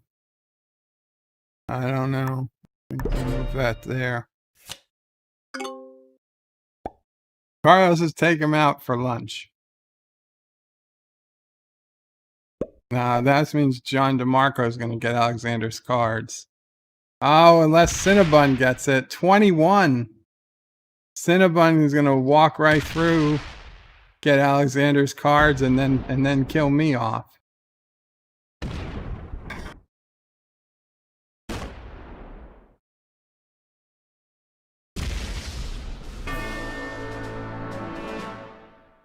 Surely my green ally will fight back against Cinnabon.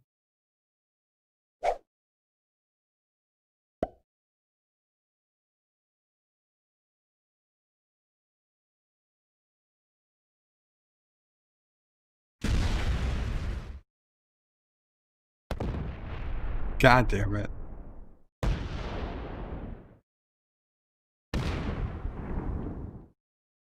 You can't beat me this round, Cinnabon.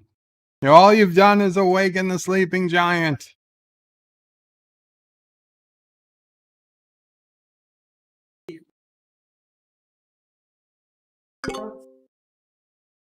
Now John DeMarco will wipe out Cinnabon for daring to destroy the Alliance. 78 troops.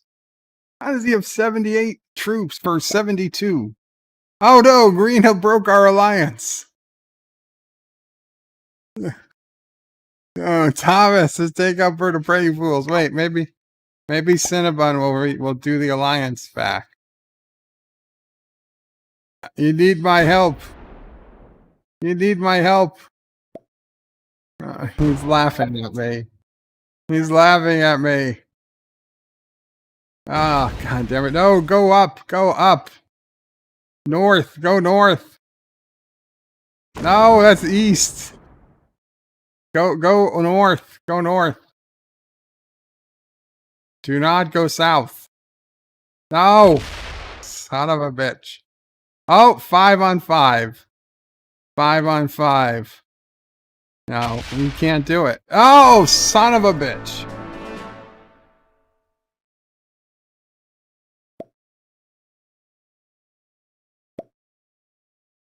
Very good, Cinnabon. Victory. Thomas is take out Bird of Prey, you fools. Carlos is back to work now. Thanks to the stream, Bird of Prey. We'll be listening. Hope everyone has a good night. Thank you so much, Carlo. Have a good day at work. Alexander says, my game has been again ruined by a soon awfully bad dice roll. Yes, you did have a terrible dice roll, Alexander. I agree. Cinnabon is drafted, holy crap, 94 armies to 55. You see, John, you should have teamed up with me when you had the chance. You should have teamed up with me when you had the chance. Together we could have taken down the bunny. Now he's going to go rampaging through.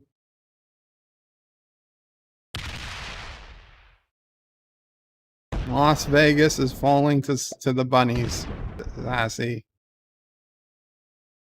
Sassy's looking. She's like, bunnies? Where's the bunnies? They're in Las Vegas, Sassy. Do you want to go? She'll go.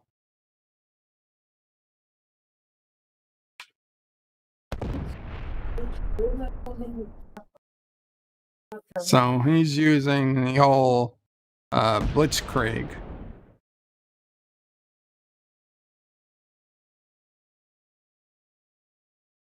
He's made sure green has no continent bonus whatsoever.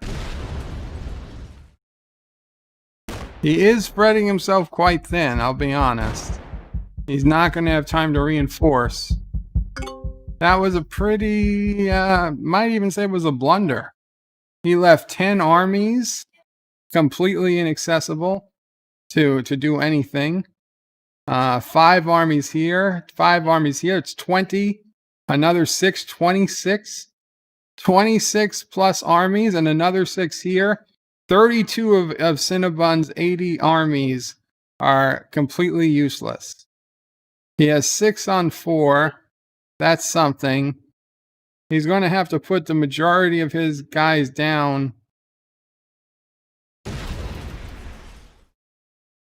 Yeah, I don't see how he's going to be able to wipe out John on the next round. Now, Cinnabon does have cards. He has 4 cards. John will have 4 cards. So if Cinnabon doesn't wipe out John DeMarco on the next round, it is very possible John DeMarco will be right back in this game. Yeah.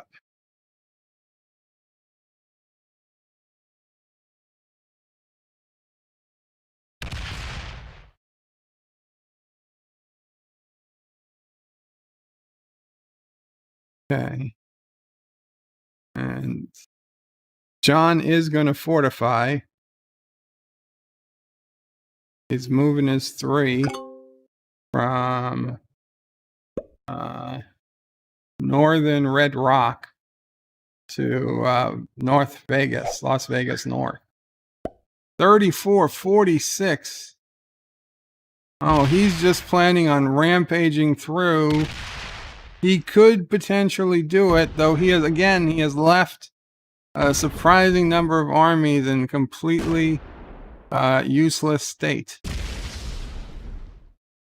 35, 33, 32. He should be able to make it. He should be able to make this. He should have enough time. If he doesn't bumble the mouse, Cinnabon should be able to clear us up. He did have to turn in his cards. So if he can't make this for some reason, he's going to make it. There's all hope has been lost for John DeMarco. 20 armies, plenty of time, 1 territory left. It's over, people. It's time to go home. And there are the results. Cinnabon is the winner. Congratulations, Cinnabon. Well done. A long fought victory. Long victory. Good game, absolutely. Good game. We'll do, if anybody's interested, we'll do one more game.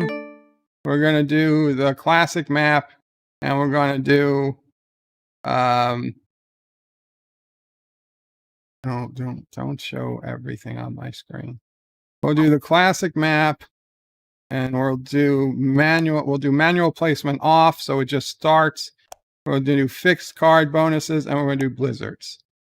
So if anybody wants to come in for one more game, it is VKSUA.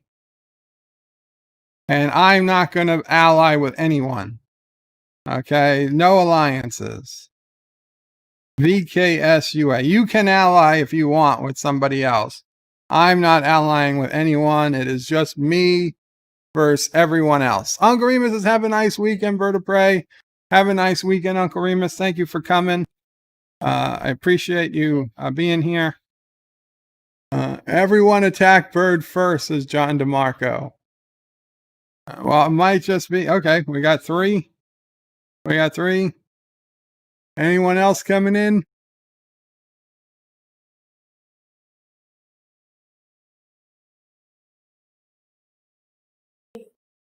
You could attack me first. There are no allies. There's no friendships. It's just going to be Who's going to kill who? Okay, Cinnabon's going to sit out. So it's going to be the three of us.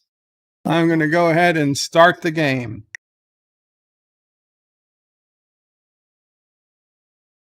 I gotta say, even though they took away avatars, I kind of like this guy. He's pretty cool. I think he kind of represents what I would look like as a king. Yeah, Cinnabon's retiring as a champion. Well, you know what? That's fine. That's fine. I do have to reconsider the fact that blue is my default color. Okay, so Alexander's going to have the first turn. He's got decent claim to South America. He's got decent claim to Europe, a decent claim to Africa. I've got by far the best claim to Australia, although green does have 13 armies. They could conceivably try to force their way into Australia if they were so inclined. Although I would suggest they'd probably be better off taking Asia and or North America, where they have a decent. I really don't have. I've got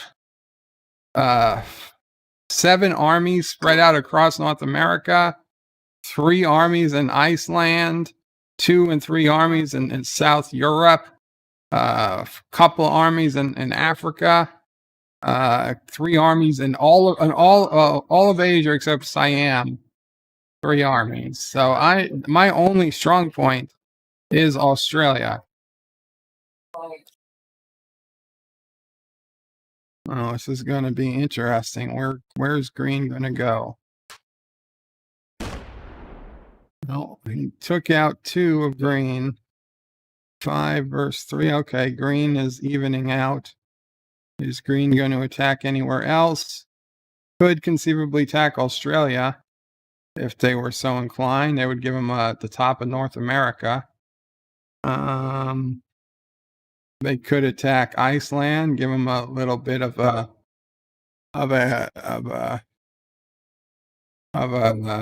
head in Europe. That's really about all they could do. Oh, they're fortifying. Okay, they took 1 person out of Iceland and took them into Northwest Territory. Okay. So here's what I've got to work with. I got 5 guys. Which one is it? One close to the door, middle, far away? I don't know what should I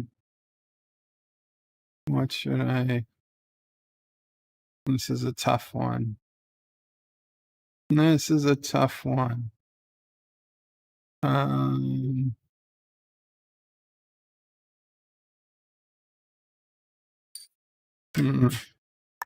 Okay.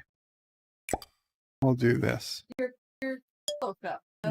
No, the pillow's on the floor. It's on the netting. That's where it's supposed to be. It's supposed to be on the netting. On the netting? There's a netting behind there. Is it on the floor? Okay. So can you put it on the netting? Just it lays on the netting. Like up? Not for my head, just so it's not touching the floor. Not touching the floor. Okay, then it's fine. Thank you. Okay, so I got Australia. I got 9 people in Siam. Alexander could take Africa right now, or would leave him a little weak.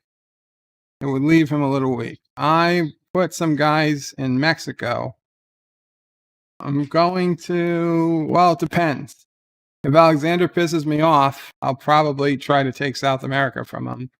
But if he doesn't, I'll probably try to take North America. Because I really don't have a hell of a lot of choices. And Alexander is really reinforcing South America. because I went ahead and told people my strategy.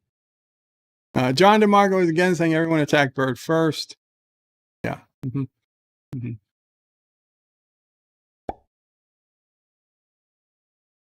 And John DeMarco dropped all of his guys in the Northwest Territory. He is going to attack. Oh man, he lost all 8 guys in an attack against Ontario. Oh, and poor Alexander, Quebec is frozen over. I did not even realize that Quebec was frozen over. A terrible loss for John DeMarco as he lost all of his guys. He finally took Ontario with nobody left to spare. He has now spread super thin across North America with 4 armies and 4 territories in North America. Devastating loss for John.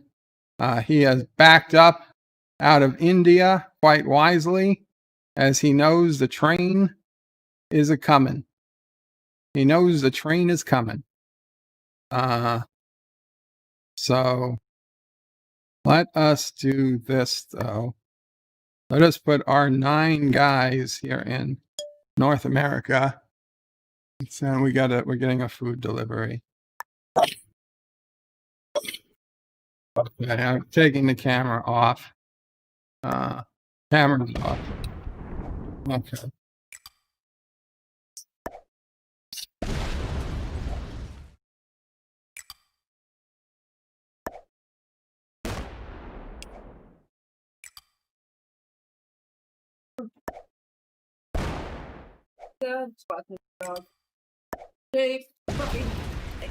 And we've taken North America, which is, I'll be honest, better than I thought we were going to do. Latest large pizza I've ever. I'm really worried.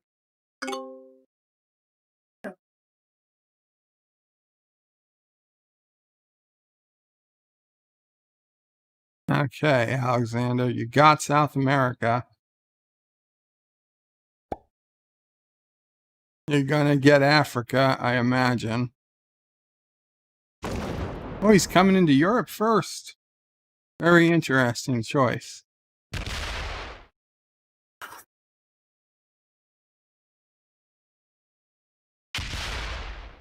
Oh man.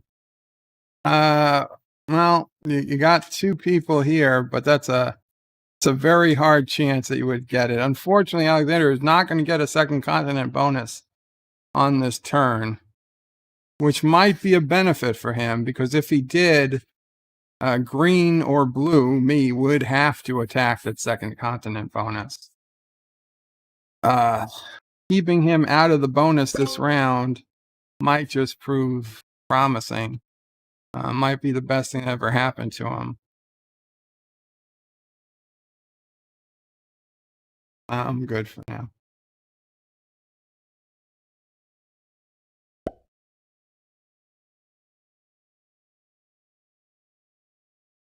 John DeMarco is moving into Africa. Okay. He will not let Alexander take Africa. Is he gonna go through the whole continent? He could be where Alexander was. If he doesn't stop, he could be spread thin across Africa. And it would appear that is what he is going for. Will he go into South America is the question. Okay. He's fortifying. Is he going to make his stand in Africa? Or is he going to... Yes, it would appear he did. He is battling down the hatches in Africa. So I have 7 armies to put down. I am going to... I got more than 7. I'm going to go ahead and reinforce Central America and Alaska. And I think we're gonna Yeah, we're gonna just take. Cinnabon Bunny just donated $10. Wants me to eat a slice. Ah, Cinnabon. Thank you so much. So okay, we took that. I'm gonna fortify there, and is NephewOPrey out here? Okay, well, as soon as NephewOPrey comes out, I will have her ask her to get me a slice. Oh, Alexander got 12 cards from turning in. 12 troops from turning in cards. He's going back after Africa. And he can do it. He should be able to take Africa on this turn without issue. The only question is, how much will he punish John DeMarco for fighting him to begin with?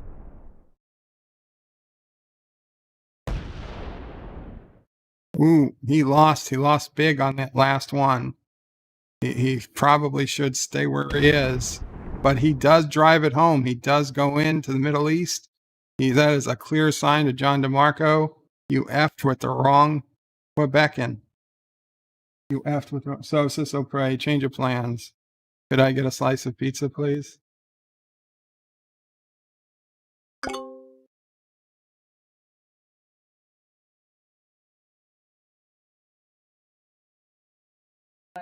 A slice.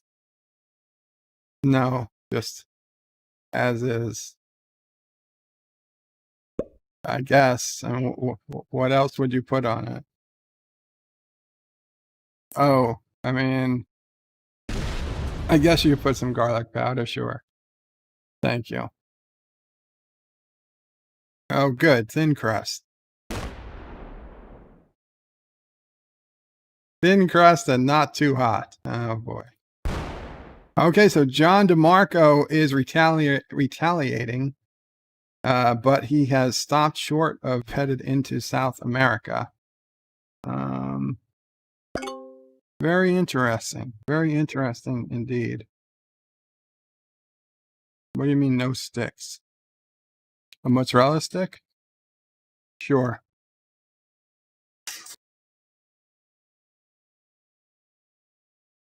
You can have as many as you want.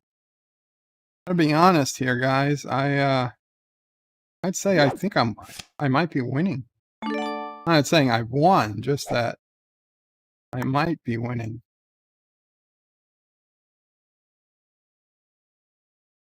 I have limited time in which to do things. Right there. Go ahead, take your pizza. Thank you, NephewOPrey.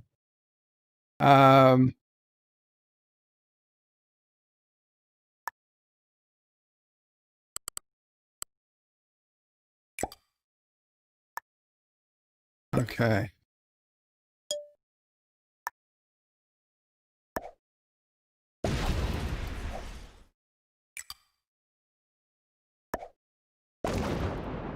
So NephewOPrey likes the pizza, but wishes it was hotter. Okay, I think that is good for this round.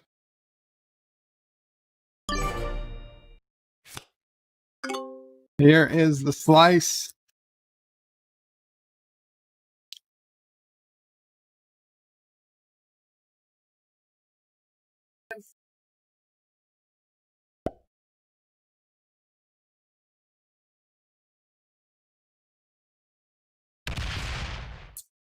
It's a good slice. I'm going to say it's a solid slice.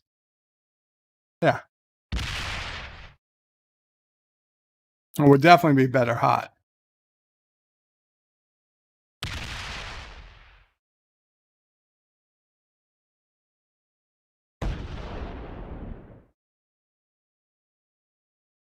Alexander has come back to take Africa, back from John DeMarco, who is in perilously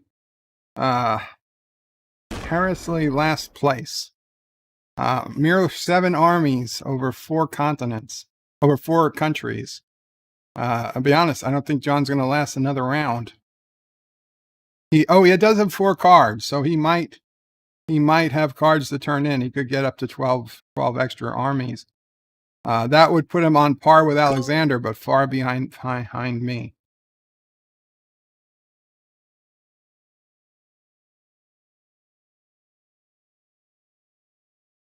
He does get 10 troops from trading in cards.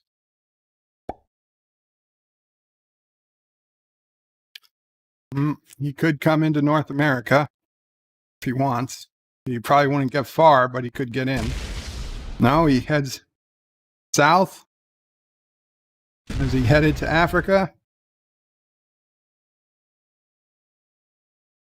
He is. He goes to Africa. Him and Alexander are fighting this out. Frankly, letting me walk into an easy victory.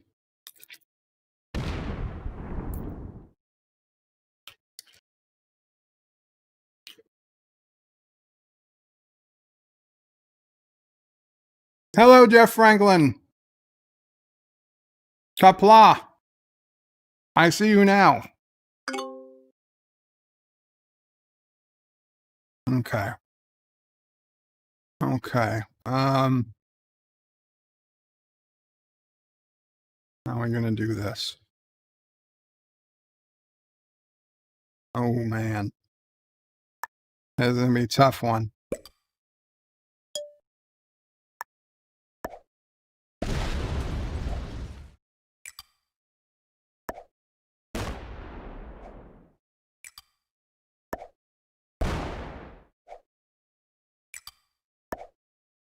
This could be a mistake.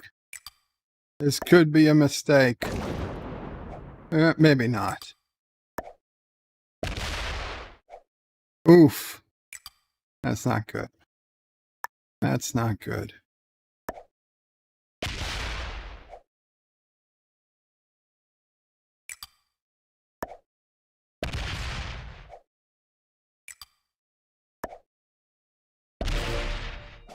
Okay, we have defeated John DeMarco. We've captured 2 of his cards.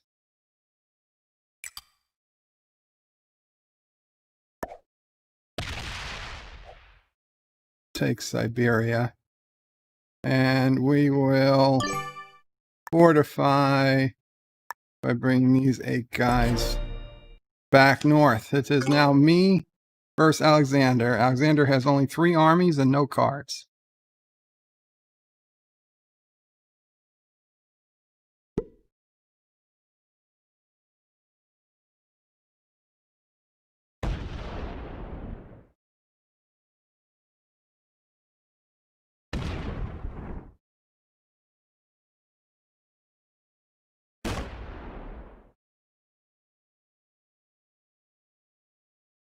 So sorry, Alexander. You almost had Africa.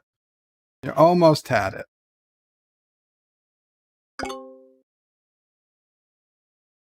Okay, well, let's see. What do we got here? Oh, we got 12 guys to trade in and a wild card. Dare I say it, this could be the end. Just have to do it in the right order.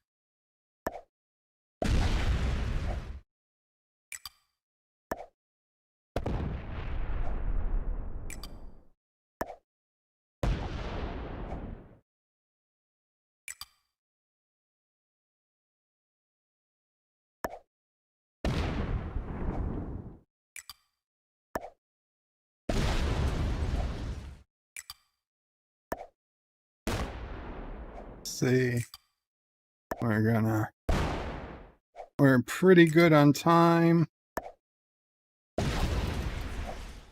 4:16, yeah, we're still good. Oh, it's gonna be okay. We got it though. We got it. I'm gonna have to leave people behind.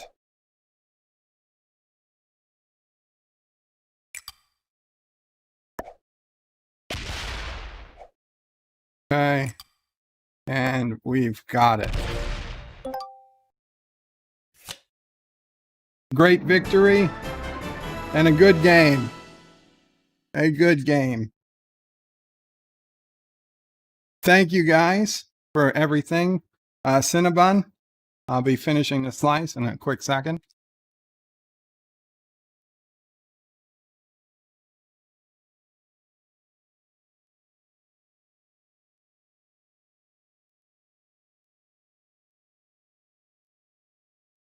I had to say, if the anti-tracker or Life with Matthew ever see this, you guys picked the total wrong food to eat.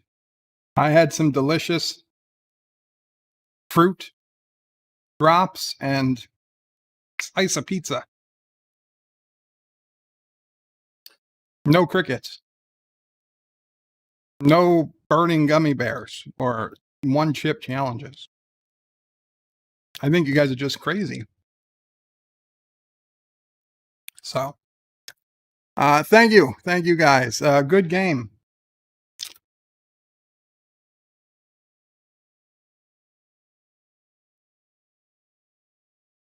I will finish this as Cinnabon requested.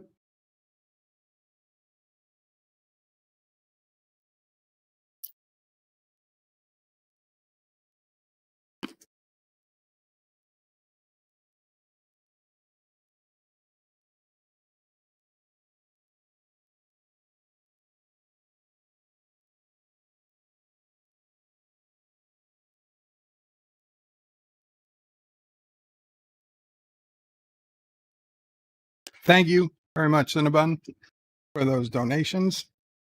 I don't know why, but I appreciate it. I greatly appreciate it. And I want to give a big thank you to everybody who came tonight, who participated, who liked, who gave a thumbs up, who, sent in dear bops, who commented in the chat. A big thank you to Alexander, who became the latest member of the channel. Admiral Saval says I'm muted. Am I muted, chat? I'm not. I'm not muted, Admiral. Perhaps you are have your speakers off. Not muted. I will write that as. Yeah, I'll write that in. I believe maybe your sound, perhaps your speakers need adjustment, Admiral. Again, Admiral Saval, my greatest condolences, sincerest condolences to you. I feel awful. If you need to talk, you can find me on YouTube. You can find me on Twitter. You can find me. I know you've contacted me on Steam chat before, but whatever you want, you can. A big thank you to Alexander becoming our latest friend of Karoga. I would also like to thank our other friends of Karoga, Wesley, JP's, 47 Yorktown, Captain Track, Rock Solid Productions, Joseph Petrick, and Carlo Albanese. And next week sometime will be the very first citizens only meeting of Karoga citizens, which is so far Pixelate. But he has mentioned he might want to open it up to other members, so we're going to talk about that this week, and I will let you guys know what happens. But officially, the first Karogan citizen meeting will be likely sometime this upcoming week, next week. So if you become a Karoga citizen between now and then, you will be invited to said stream or meeting. However we do it. We might do it as a stream. We might just do it as a meeting. We'll see. Basically, we'll see what the citizens want to do. And the only citizen right now is Pixelate, so it's basically up to him. Thank you all, and have a great night. Nancy V-Star basically says, Qapla again, Bird of Prey. Hope all is well with me and with you and yours. Thank you, Nancy. Qapla. So far, so good. You guys got to see NephewOPrey a couple of times tonight. SisOPrey. And of course, everybody here sends their regards. Qapla all, and Bird out. Thank you all for watching my video. Please remember to comment, like, and subscribe. And don't forget to hit that bell icon. Without it, you won't get notifications of new videos. Check out BedOPrey5.com, the new home of everything BedOPrey5 on the web. You can also check out my forum at juot.net. I'm also on social media, on Facebook, Twitter, and Gab. If you'd like to make a donation, check out paypal.me/BertoPrey5 or on BertoPrey5.com. Jeff Franklin, but weekends are Cinema Saturdays and Futurama Sundays. So tomorrow at 3 p.m. Eastern will be My Cousin Vinny, a hilarious movie. And Sunday we have 4 more episodes of season 2 of Futurama. So I look forward to seeing you guys all on Saturday and Sunday. PJ, Orville Nation, Qapla. Made it just at the end, PJ. See you over the weekend. Qapla all. Take care. Bird out.